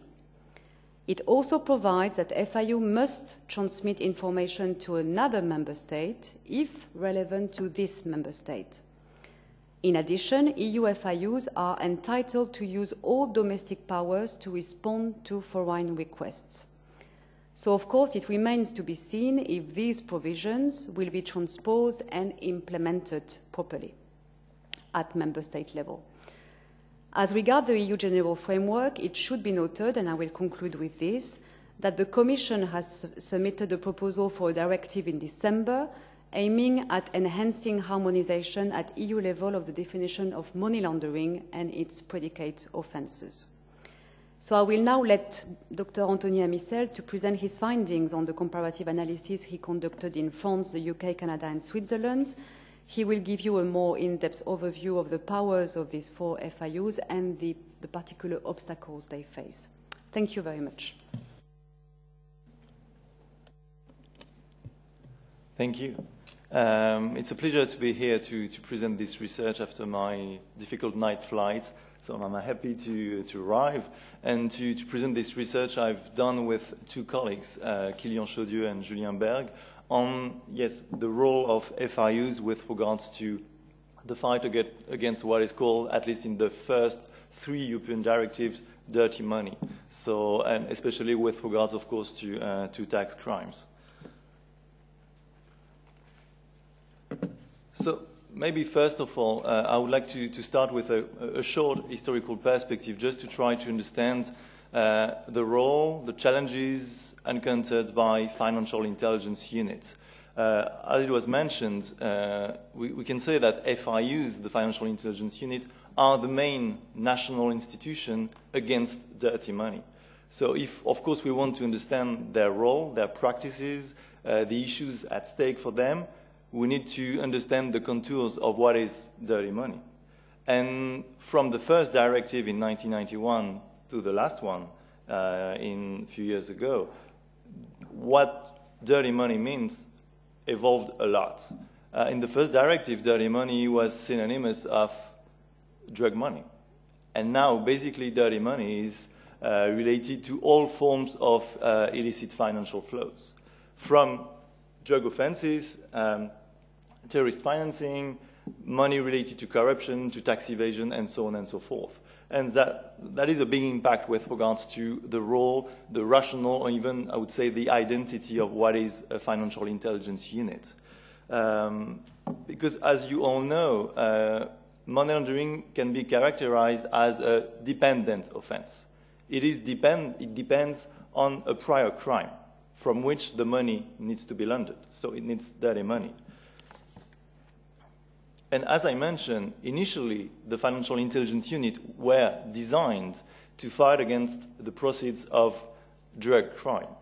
And now they are presented as the main information hub to provide actionable financial intelligence against crime and terrorism at large. So against all forms of financial illicit flows, which is a big difference compared to the beginning. And from this perspective, the recent inclusion of, or the explicit inclusion of tax evasion is, I would say, a major change. Because historically, since beginnings of the 90s, there was an official explicit exclusion of tax issues. And it has often been interpreted as selective tolerance with regards to white-collar criminals. The first change with the inclusion is related to that. Making tax crime a predicate offense of money laundering has been presented as constituting the end of this selective tolerance with regards to specific actors. But the second major change, and I would say a paradigm shift with regards to financial intelligence units' work, is that the inclusion of tax evasion contributes to further modifying the rationale or the logic of financial intelligence. Because normally, the logic of financial intelligence is to follow the illicit origin of money.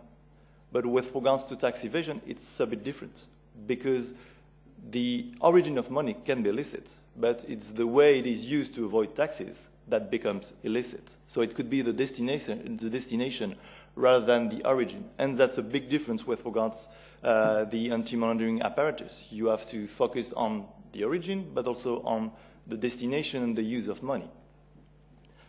Of course, this paradigm shift did not wait for the inclusion of tax evasion. It was already related to terrorist financing, so back to 2001, because terrorist financing is the same logic. It could be illicit origin, but illicit destination or illicit uses.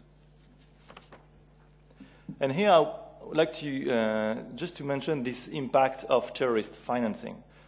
We all know that the inclusion of terrorist financing has had a tremendous impact or effect on the anti-money apparatus.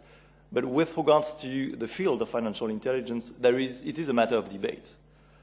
You have one argument saying that in the name of terrorist financing, FIUs received a lot of new resources, financial resources, new powers, new human resources. So it is presented as a major leverage effect against financial crime as a whole. That's one argument, saying that to fight against dirty money in the name of terrorist financing could be useful or beneficial for all other illicit financial flows, including tax evasion. But you have a second argument. Some are concerned that the effort on terrorist financing is to focus on a tree and ignore the wood. So basically, all the resources are monopolized, or the attention of FIUs on one topic, which is the priority, terrorist financing, and basically at the expense of other missions, such as tax evasion. The issue for me here, it's not to make a comparison between the importance between different financial crime. It's just to mention that there is a debate here. To what extent there is a monopoly of resources related to one crime at the expense of the other. And that's an issue with regards, as you can see, the evolution of what is a financial intelligence unit. For a long time, they presented themselves as anti-money laundering agencies. Now they present themselves as specialized intelligence services, multitaskers, could be used to fight against social fraud, tax evasion, organized crime, and so on and so forth. And that's a significant evolution. For the rest of the presentation, I would like to insist basically on the three core functions of any FIU. The three core functions of any FIU is first, information collection, second, information analysis to transform the information into financial intelligence, and third, the dissemination of this financial intelligence. And I would like to question each element of these core functions. So first of all, the information collection. As you know, the primary materials of any FIUs is the financial transaction reports they receive from the so-called reporting entities. And as you know, probably the major reporters are the financial institutions, and mainly the banks. And for the most part, the financial transactions reports relate to the so-called suspicious transactions reports. So it's a suspicion-based model. When they have a suspicion with regards to money laundering related to any other predicate offense, they have to report to the financial intelligence unit. I mentioned the financial institution, but it could be also other actors, such as the lawyers. And as it is mentioned on the slide, the reporting entities are mainly at the interface of finance and security. In other words, the reporting entities, they are mainly providers of financial services and financial advices. They are not providers of security services. They are not providers of policing services. Their main work, their business is based on finance, not on financial advices, not on security. So it's, of course, an issue for them, and the way they understand the fight against dirty money and the way they understand their mission is related to this rationale. So basically, related to our fieldwork and previous work done on that, the financial institution's main aim is to protect themselves, but to protect themselves from the regulator rather than from the criminals or the terrorists, I would say. They want to be seen as compliant, to avoid sanctions, to protect their reputation, to protect themselves from financial sanctions, and so on and so forth. And here, there is a significant issue with regards to reporting practices, which is called defensive reporting. So basically, the issue is to report transactions on the basis of suspicion, but mainly to protect themselves with regards to their reputation, the financial risk, or the legal risk to be seen as non-compliant. And with regards to this defensive reporting, it could lead to over-reporting. So it's especially the case in the UK in our study. So each time they have a doubt, they prefer to report, just to be on the safe side. But that is an impact with regards to financial intelligence work, because it's basically creating more noise than useful intelligence to fight against tax evasion, for instance. The second possibility of defensive reporting is under-reporting. So that basically the contrary. We saw that, for instance, in Switzerland. So it's basically reporting only when there is no other option than to report. For instance, your client is on the news. There is a specific scandal like the Panama Papers, and so you report to avoid to be prosecuted with your client.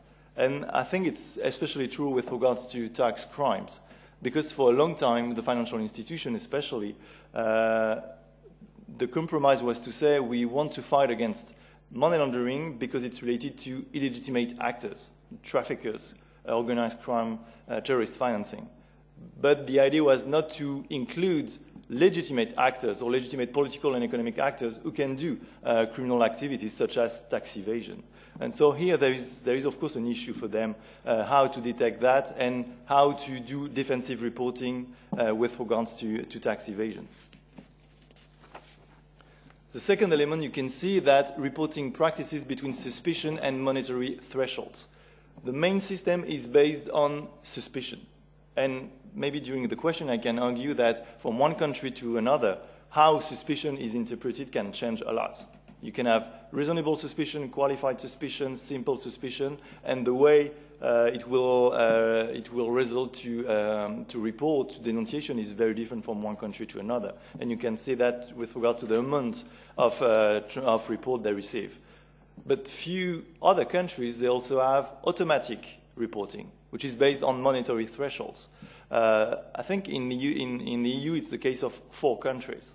So basically, let's take an example with regards to the study beyond the EU, Canada especially. All the electronic fund transfers more than $10,000, they are automatically sent to the Financial Intelligence Unit, which means that last year, for instance, Canada, they received 24 million reports, 100,000 based on suspicion, and the rest based on automatic transactions. To what extent there is an added value with regards to the fight against tax evasion with regards to the automatic threshold? It is promoted as a specific value with regards to the fight against tax evasion, at least in Canada, because now the reporting entities, especially the financial institutions, they have to report this electronic fund transfer to the wire transfers from $2,000 to $10,000 and more, directly, of course, to the FIU, but also directly to the tax administration. So they consider that it's significant to also have access to this information.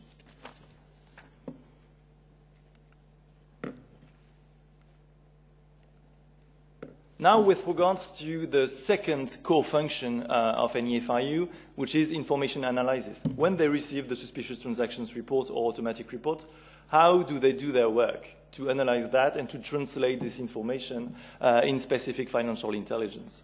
And here, of course, you know the difference between the different models of FIUs. There is always this debate between judicial model of FIU, law enforcement model, police model, administrative model. I would like here to argue that it's important, this issue of status, but it also covers lots of other differences, even for FIUs related to the same model. The first big difference is, I would say, the access to national databases and central registers. Could be really, really different from one FIU to another, even if they are both of them administrative or both of them law enforcement. I will get back to this element, the access to national databases and central register later with regards to the obstacles of international cooperation. And the second issue is this kind of opposition between two models, what I call the data repository model and the analytic model. In the first case, basically, the FIU can be seen as just a database, which can be accessed to the law enforcement partners. It's the case in the UK, for instance. You have many actors who can have access directly to the FIU databases without the specific analysis. So it's the case also in the US, for instance. So, for instance, police can basically search in the Financial Intelligence Unit database directly without the analysis of the FIU. It's not the case in the analytic model. In the analytic model, they never provide access to the database.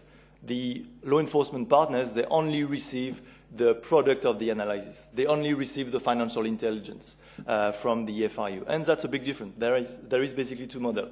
Should we give access to the database to every partners, police, intelligence services, tax administration, or is there a specific mission to the FIU, which is to analyze directly and then to disseminate the information? With regards to the third core function, which is information dissemination, so basically to send financial intelligence to the partners to fight against specific crime. Simple question we had, who are the customers of financial intelligence? Who are the main partners who basically receive the product of the financial intelligence unit? And from one country to another, it's very, very different. For instance, in Switzerland, it's only the prosecution authorities. So basically, FIU is considered as the operational arm of justice only.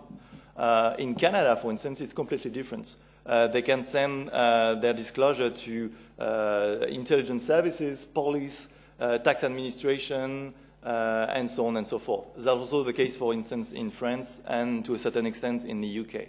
But you have two models. Is it purely a judicial end for prosecution, or can it be used for other actors? And the second key element is this distinction between proactive disclosure and reactive disclosure. For instance, when FIU receive a suspicious transaction report, they have to analyze it. But do they send directly, proactively, the information to a partner, seen as relevant, or do they wait for a specific demand from the partner? And that's a big difference. For instance, in Canada, they are really reactive. They basically search in their database in relation to what their partners ask.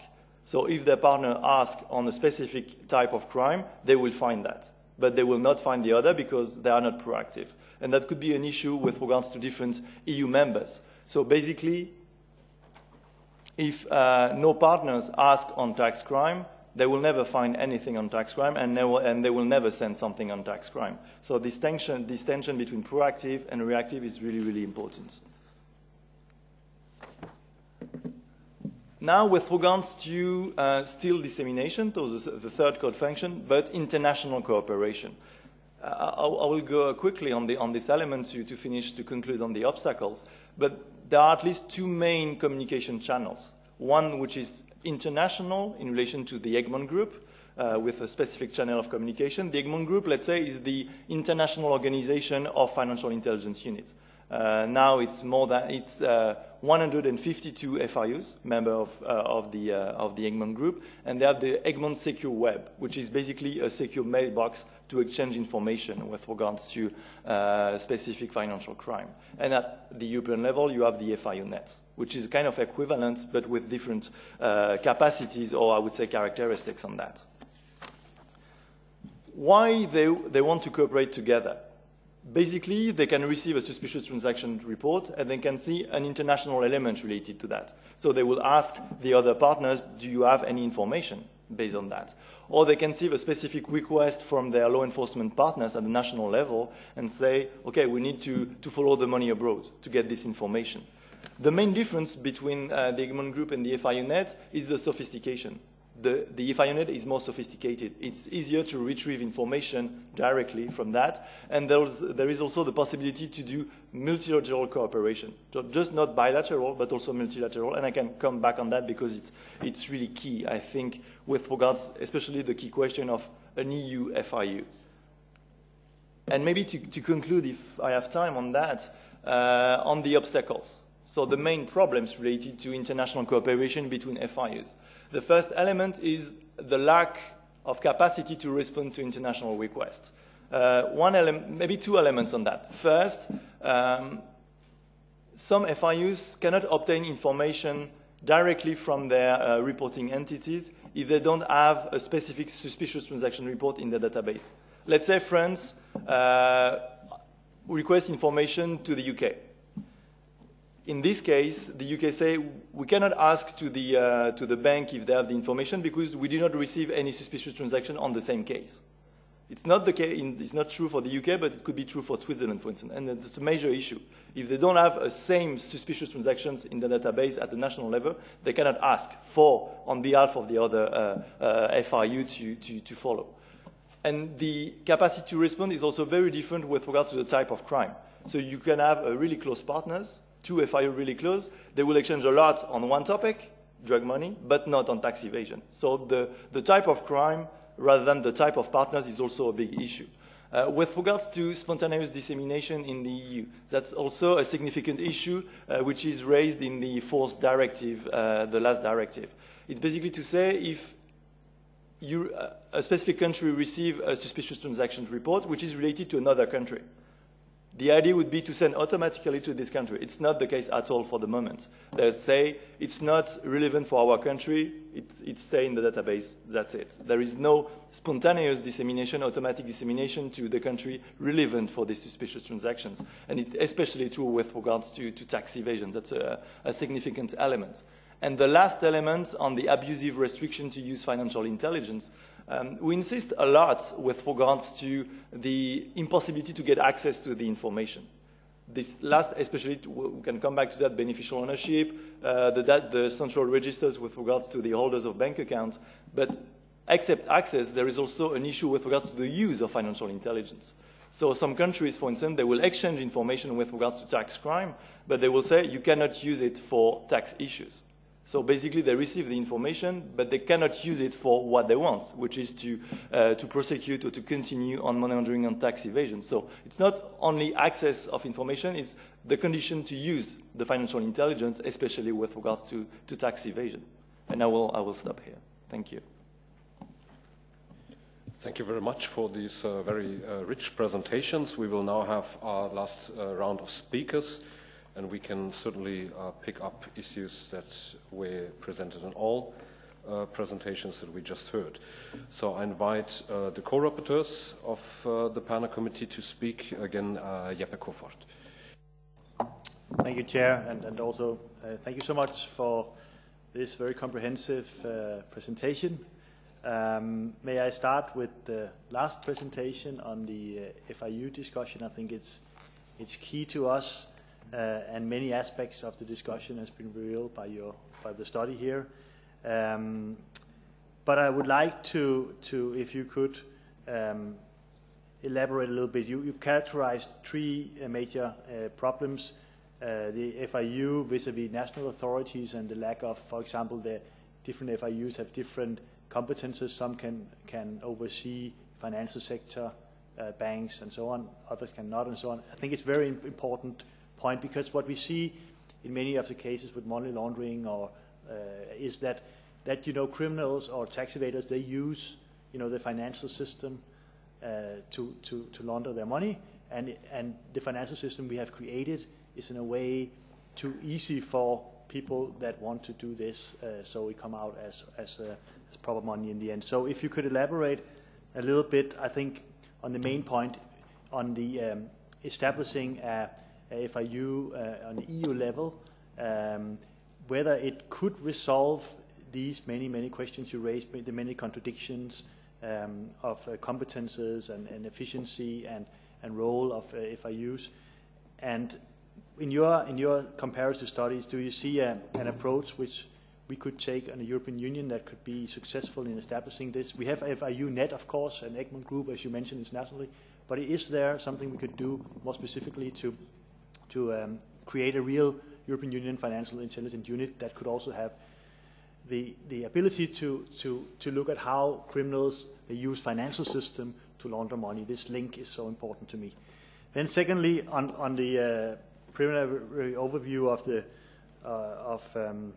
the member states and the study there and the response, I mean, as a co-rapporteur and also coming from Denmark, I think it's a little bit embarrassing, of course, that the Danish authorities are not cooperating in a proper way. And I would ask you, what is the reason for that? I mean, not only for Denmark, but in general. I mean, how do we resolve this in a more efficient manner? I mean, of course, the committee has tried to approach it many times, but it seems like it's not because there's not a insight into the issue. I guess it's probably lack of proper understanding how important this work is for us.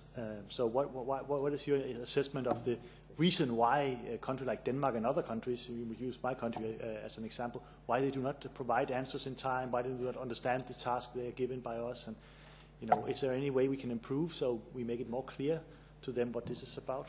Thank you. Thank you very much. Roughly 3 minutes for the answer, and we count on you, Jeppe, that you may maybe make a few phone calls in Denmark, if that helps. Thanks for your question. Maybe directly on the EU FIU, it was, I think, the main question. I would say that, in a way, you already have it. At least you have the potentiality with the FIU net, which could be a kind of decentralized EU FIU, because it was maybe a bit quick during the presentation, but with the FIU net, when I mentioned the idea to have multilateral information, what is possible now, since a few years ago, is to do what is called automated cross-matching. So, for instance, let's say that a country give a part of its national database, they put it on a filter, and it's accessible to all the other FIU, they can match automatically. So let's say, for instance, France puts a specific filter, let's say, could be a thematic filter. All the reports we receive in relation to tax evasion, we put it. So you all have access to this information. If the other actors, they do that, they can do maybe some match. They even were not able to think before, and they can ask for international cooperation. So an issue would be to really use the potentiality of that, to really share information with regards to these elements. It's not the case for the moment at all. Some actors are really supporters of that. They really want to push. Some others are really reluctant in a way because the FIUNet is now based within Europol. And for them it's an issue because they are a bit afraid of the policiarization or the judicialization of the EU FIU in a way. And basically on this topic, it's also related to the mandate of Europol. Europol, for the moment, the official we interviewed, they don't consider that tax crime is part of their mandate. Money laundering, yes, but tax crime for them is a bit different. And you can see that when they study the Panama Papers issues. They try to find other crime rather than tax crime. And the first time they do a test with regards to the automated cross-matching, they do it on illegal migration. So it's also a way of priority, how it could be used, but the potentiality of an EU FIU is already there, according to me, with the FIU net. Okay, then we give the floor. Okay, we need to be very concise, sorry for that. It's okay. On the question on Denmark, actually toward the end of March, we chased up the member state for outstanding contributions. And as a result, Cyprus submitted their contribution, and Denmark, Croatia, as well as Spain promised to do so by mid-April. So we are not so... It's a bit late, but if you could help us in having the Denmark contribution, this would be actually great. Thank you. Wonderful. Then we move to the other co-rapporteur of our committee, Mr. Peter Jezek. And I would like to remind speakers that the shorter the questions, the more time we have to answer. Yeah, well, thank you, Fabio. I still cannot refrain from making a general comment. Well, our colleague who has made already his exit, he implied that EU was a sort of rigid centralized system, but what we hear, it shows clearly different picture that on the contrary, it seems that EU is a very loose organization with unlimited flexibility for its members, at least in the area we are talking about. Because what we heard about the contributions of the member states to the study is quite alarming, and it unfortunately confirms the low level of cooperation on the side of member states with this committee. there's a clearly lack of will and accompanied by poor performance when they deliver data or whatever they ask for. And more importantly, it's confirmed that there are totally different approaches in the member states how to tackle issues we are talking about. So it's quite difficult situation, I think, and hopefully we will be able to address it in our recommendations. Well, a specific question on FIUs and its cooperation with national tax authorities. It's been told that it's far from optimal, or it's not optimal within the member states between the cooperation between FIUs and tax and other authorities. So I wonder what the main problems are, how they can be overcome, and whether there's a country which could serve as a good example to be followed. Thank you. Wonderful. 3 minutes for the answer, please. Yes. I just would like to answer the question on the FIUs and tax authorities, because actually this was it's tackled in the opening analysis of the report.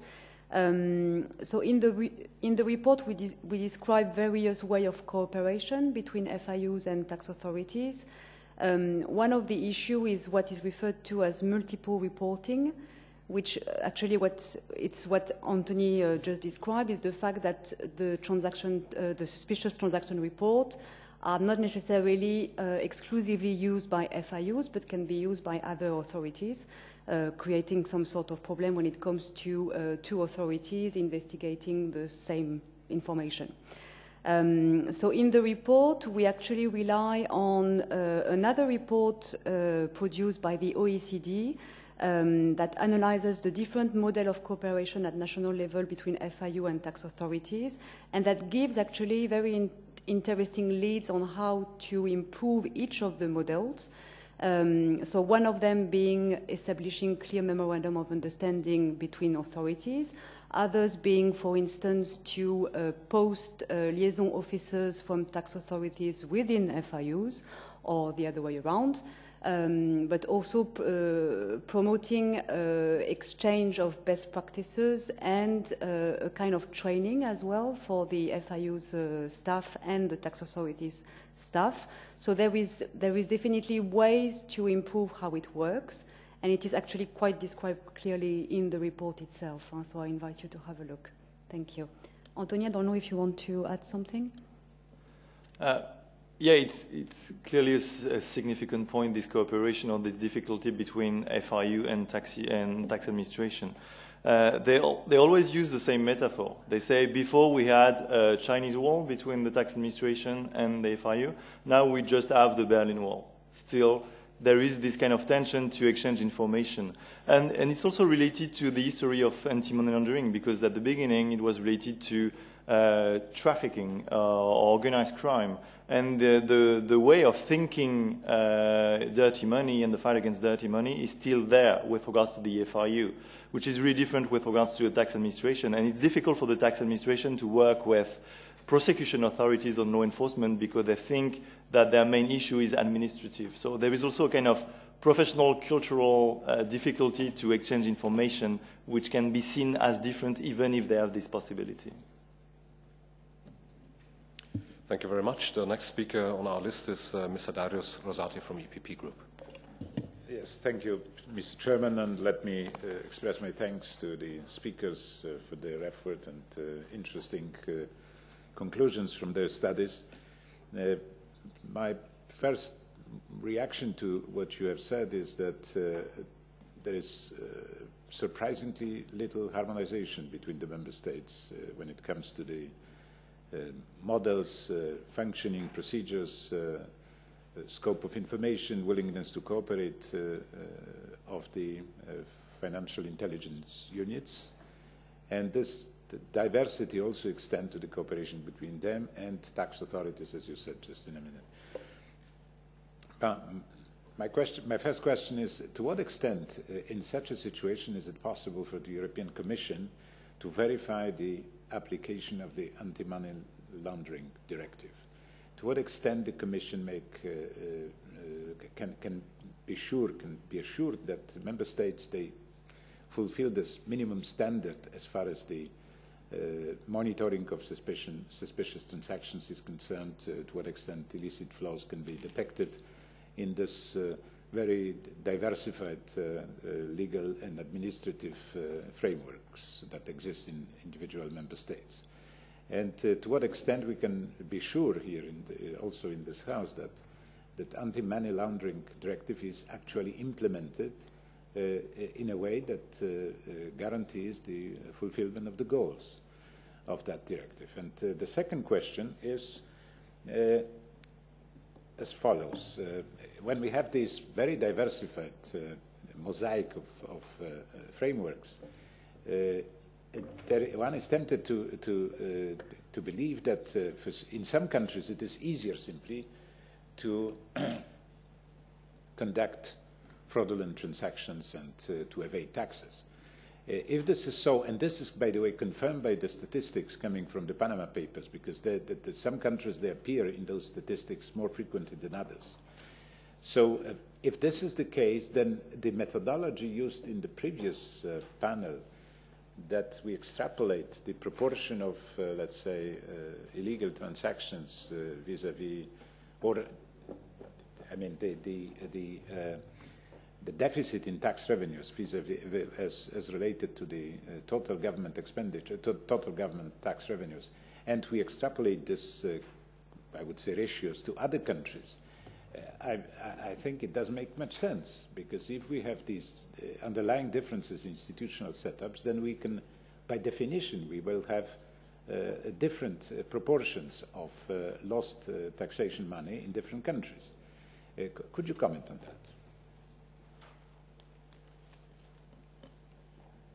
that?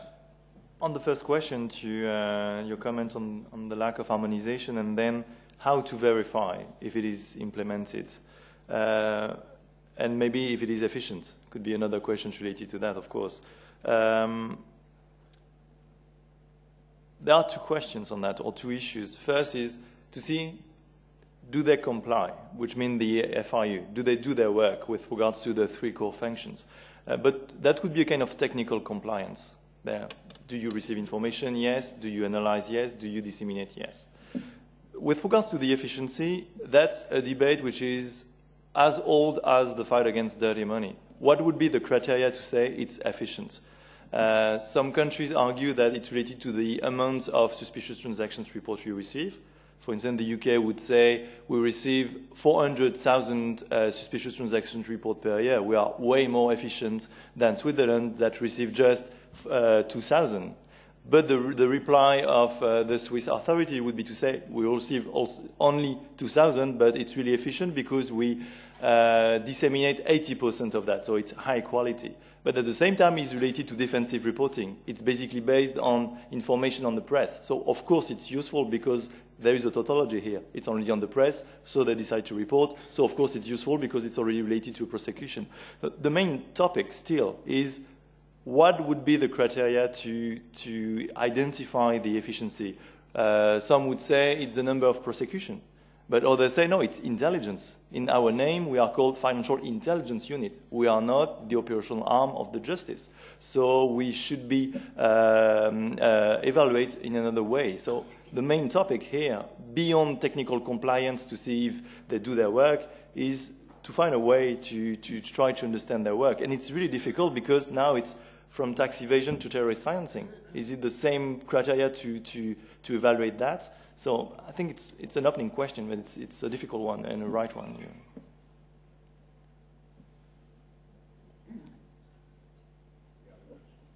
The other question was, I think, related to the methodology. Would somebody, if you want to address this very briefly? Yes. So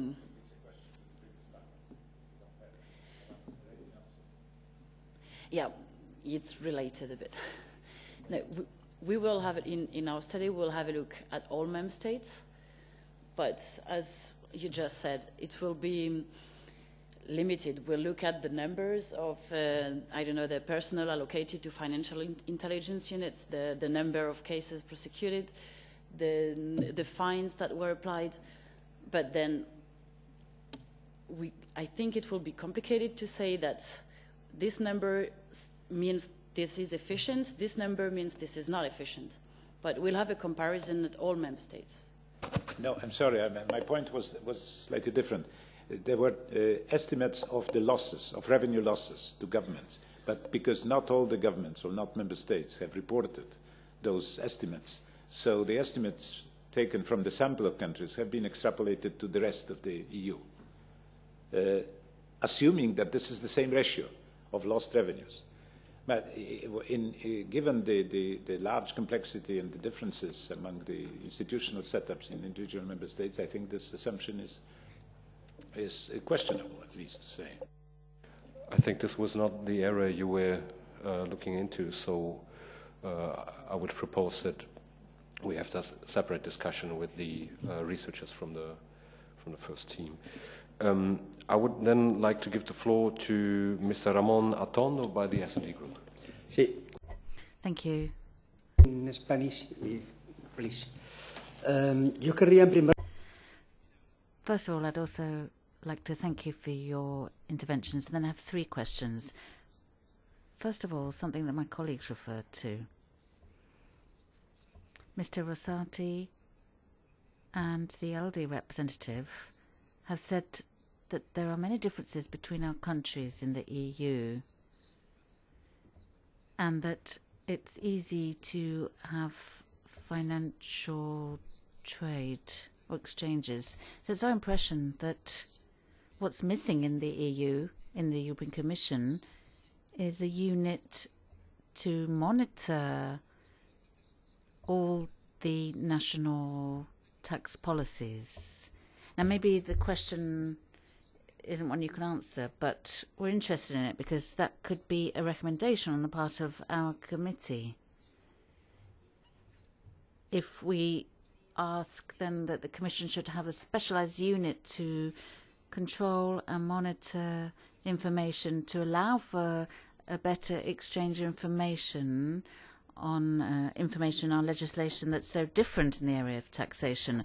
Then a second question, if the FIUs are coming up against an opaque administration or a tax haven, if they find an administration that doesn't cooperate, are they more worried about the FIUs or the normal tax authorities? In other words, if the FIU is investigating dirty money,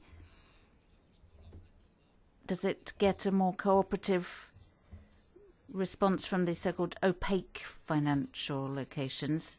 And thirdly, can you say, on the basis of your experience in investigating financial crime and dirty money, that 80% of the money flowing around tax havens actually comes from crimes, that only 20% is tax avoidance, not connected to crime at all? Is that a reasonable figure? Gracias.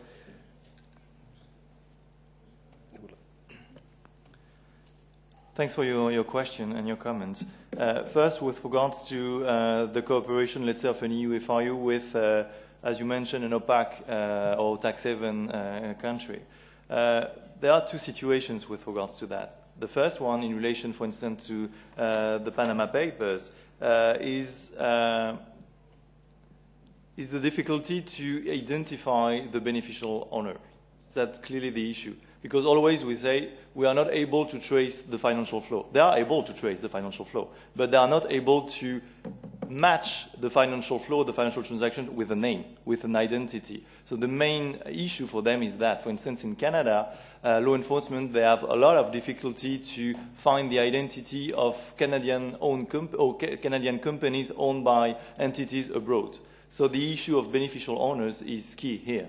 And the other issue in relation to this kind of country or jurisdiction is the condition of use of information. So they send information, but each time they say, as I already mentioned, you cannot use it for tax issue. And for them, they have the information, but they cannot use it. So it's a clear problem here. Second, what you mentioned with regards to the figures. 80% related to crime, could be tax crime or other, and 20% legitimate, I would say. I've not done this work, but significant work, really rigorous with regards to that, is the work of Gabriel Zuckman on tax havens. And he basically, with a new methodology, he basically arrived with the same figures.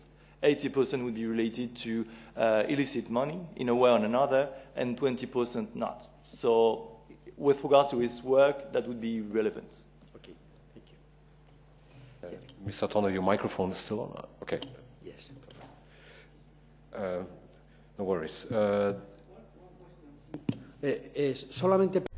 Just to say to the people who've informed us from the European Parliament that I've already called the Spanish government to say that they should send the information immediately. Thank you very much for that initiative. Bernd Lucke für die ECR-Fraktion. Bernd Lucke for the ECR group.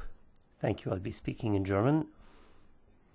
My first question is to Madam Scherer. If I've understood you correctly, in your remarks, you said that during the presentation, you would indicate to what extent member states were given an opportunity to provide further information, but I missed it, or maybe it wasn't presented, and I would like to ask you to revisit that. If the member states have opportunities to provide further information, I would be interested to know whether the member states see the problem developing, if they see ways that they could improve, either in the cooperation between the tax authorities and the FIUs, or the cross-border cooperation between FIUs.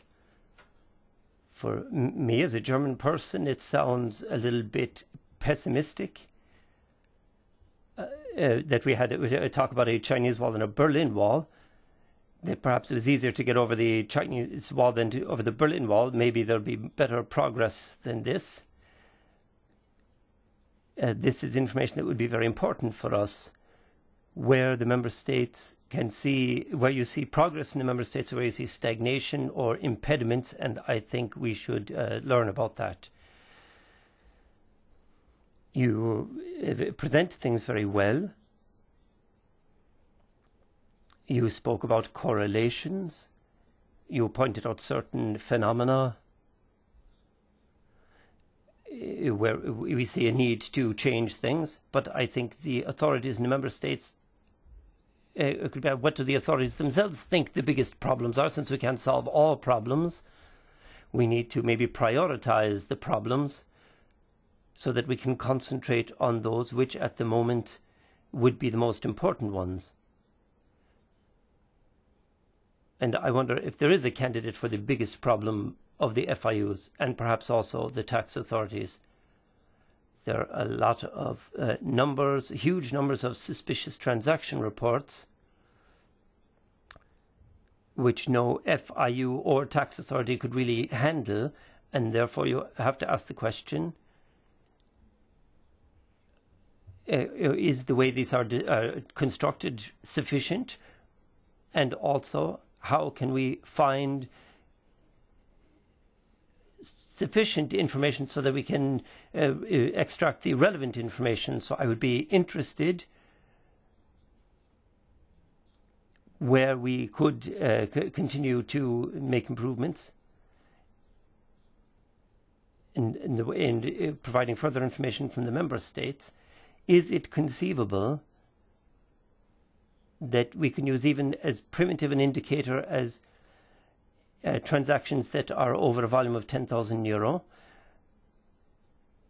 But in financial transactions, we need to get more deeply into it, not just the volume, but where it started or where the objective end of it was.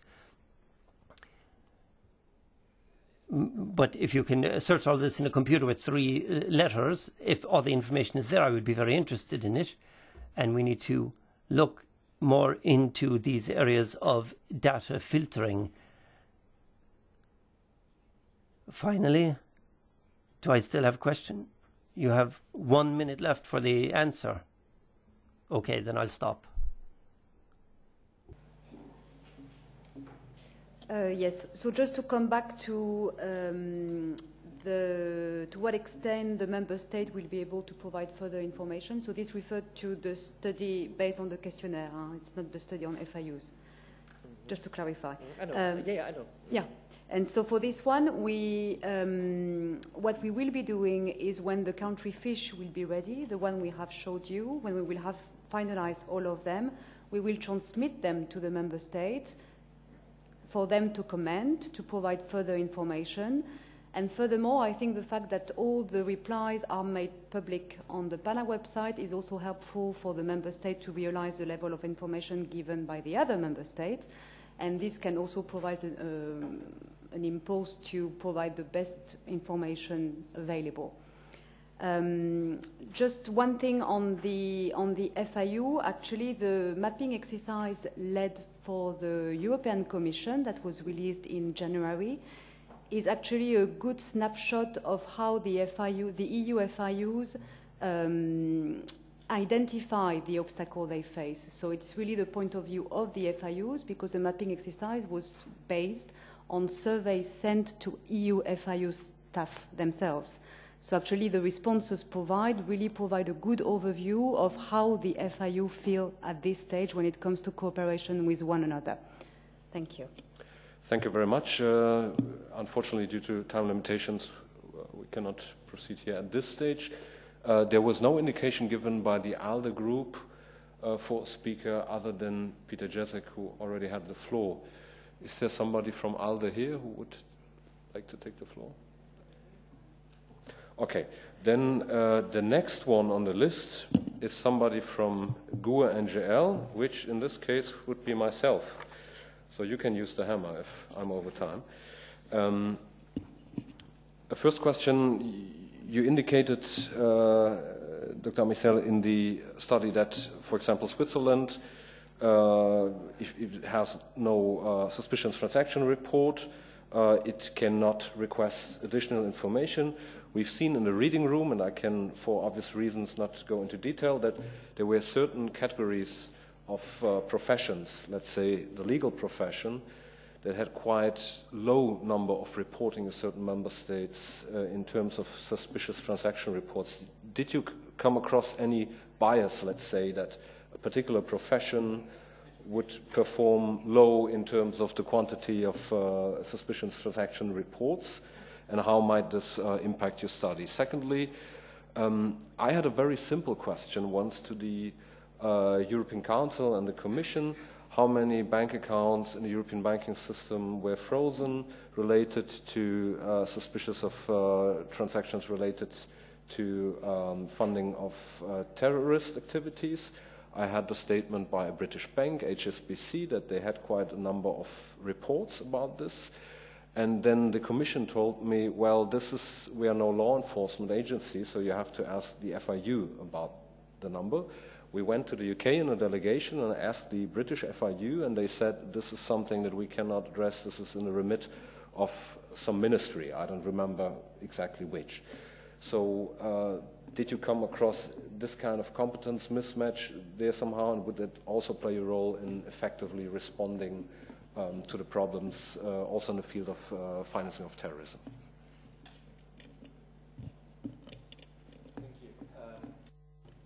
With regards to the first question on the legal professions, of course, for a long time, the inclusion of legal profession has been an issue, especially with regards to within the European Union. What we've seen with regards to their practices of reporting practices, it's really low, the number of reports, and it's really defensive reporting in the sense of under-reporting. So basically, they report most of the time when they have no choice, when their client is on the media coverage, or when the police call them saying that we need information on your client. So they know that the client is probably prosecuted, so they will send a report. So it's mainly a kind of backing themselves. It's not a way to really contribute for the moment to the system, because they still consider that it's not legitimate for them to be included in the anti-monitoring apparatus. Second, with regards to how many bank accounts frozen in relation to terrorist financing. You're right, there is no specific statistics per country to know how many are frozen. We have the list of the names, so how many people are listed as suspect, but not how many bank accounts are basically frozen. So no specific figures on that. What I can really mention quickly is that it's also a significant issues at stake for the banks, especially to block, to identify and block, because there is a significant issue of homonymy, for instance. They have few identifiers to say that the good person, that the bad person on the blacklist, and we should freeze the assets because that's the same name we have. So they'll also have in practice a lot of difficulty to identify that if they have any clients related to any list. Thank you very much. The next speaker on the list is Madame Eva Joly for the Greens, or if she's not present, then I assume Sven. Thank you. Eva had to go for a train to Paris, so therefore it's me again. First, thank you very much for the interesting presentations. I would first like to know whether the answers which were not given by member states, will you send follow-up questions? Is this part of your exercise? If not, I think we should do it so that we get from you basically a clear indication what has not been answered, but what has been answered by other member states, so that we can chase them with follow-up letters. Could you explain the procedure to me? Second, when it comes to the question of exchange of information between FIUs, thank you very much. Do you think that the FIUs went beyond what is legally foreseen in refusing to cooperate? So do you think there are actually violations of law or at least maladministration?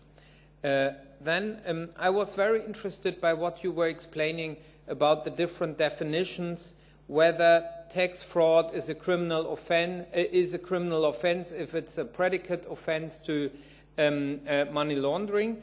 And there we were also finding that there is a limit to legal cooperation when it comes to the size of tax fraud. So could you also provide figures on the definition when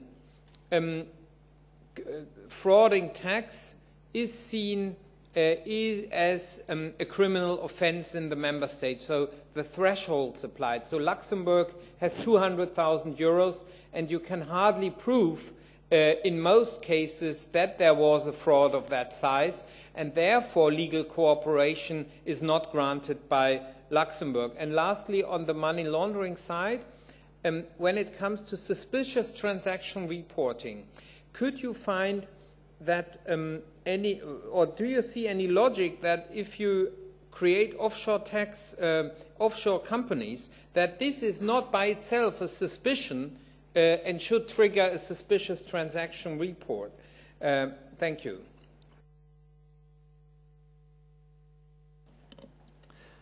Thanks.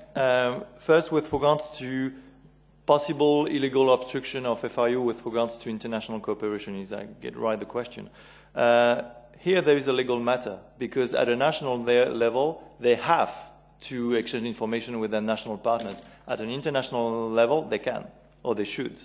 But it's not an obligation because it's intelligence. It's not a criminal justice kind of agreement. So in this point of view, it cannot be illegal because they have the possibility to say yes or no, at least at the international level. But there are some abuses we saw during the presentation or the research. Also in Europe. Also in Europe. And basically, you have some exception to say, I will not cooperate because it's related to sensitive information, we want to protect political opponents, and what we saw is that they use a lot this kind of procedures or exception to avoid the cooperation, and sometimes it's clearly abusive. And most of the time they can just reply, so they reply and say not known, and at the end of the exchange, or they can say known, but at the end also of the exchange. With regards to STRs and offshore companies as a trigger of suspicion, offshore companies, there is a distinction in the law between risk and suspicion. So, for instance, offshore companies would be high risk.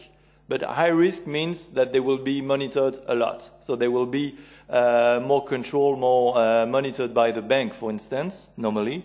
But it doesn't mean that they are suspicious per se. So it's related to risk, related to more surveillance, but not related to suspicion per se, for the moment at least.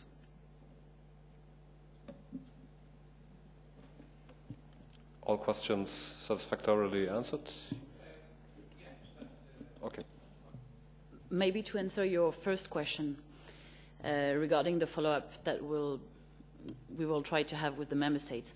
So once all the fish you have seen on the screen will be ready, we will send them back to the member states and ask them for more information if they want to add information. And of course, if there are some additional questions, they're welcome, and we will ask them as well at the same time. All right, and the Secretariat is also reminding permanently, as they indicated to me, to get the data, and I think that you would be available also for follow-up questions from our side in written. Okay, perfect. So the next speaker on the list is Mr. David Coburn for EFDD Group.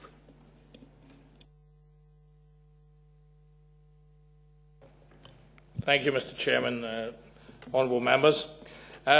Fighting crime is necessary and valuable, but if we stand for the rule of law, we must also say that people's privacy and presumption of innocence are even more valuable. In the UK, you are innocent until proved guilty. In European Bonapartist jurisdictions, you have to prove that you're innocent. This is not justice by British standards. My fear is that over-regulation, the lack of privacy, especially in the field of people's finance, will lead to undesirable outcomes such as lower economic growth or relocation of individuals and corporations to friendlier regulatory regimes.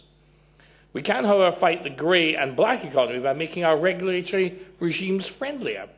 If we charge corporate income tax, if we charge the corporate income tax, the dividend tax and VAT, which I remind you is mandated by the EU at the minimum rate of 15%, no wonder many individuals and corporations think they are not getting their tax money's worth.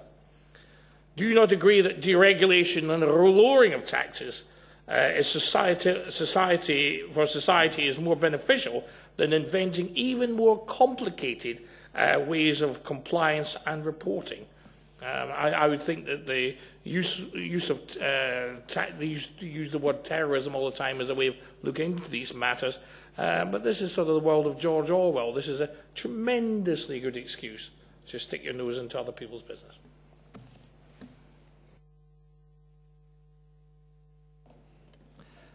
Thank you for your comments. The issue of privacy is a long story in relation to anti-money laundering because it was already the argument maybe of the opponents, especially with regards to the financial institutions, saying that privacy at least was synonymous of banking secrecy. So the argument of privacy was used to avoid to participate in the fight against money laundering because it was a breach of privacy, banking secrecy in relation to the clients. With the international recommendation in 1991, there was a move with regards to that, saying that, of course, there is financial privacy and confidentiality for the client, but with a specific limit, this possibility to report on the basis of suspicion. So I understand it's still a question and a significant issue, the protection of privacy, but it, of course, related to the implementation of anti-money laundering. There was a decision at a specific moment to say there is privacy until a specific moment if it's related to a suspicion of money laundering and terrorist financing, just to have this perspective, but I understand that it's an issue with regards to that, because it's related to the interrelation between surveillance and privacy, of course. Well, it's a major part of your democratic right to enjoy your money that you work hard to earn to the full. And, you know, it's very easy for bureaucrats to freeze people's money, cause them financial problems. And as I said before, in Bonapartist European jurisdictions, that means you have to prove you're innocent You know, in UK terms, you are innocent until proven guilty. So in our terms, your system is utterly undemocratic. And this awful business of seizing people's money, if there's a leakage of capital, that's worth it for preserving the liberty and freedom of the individual.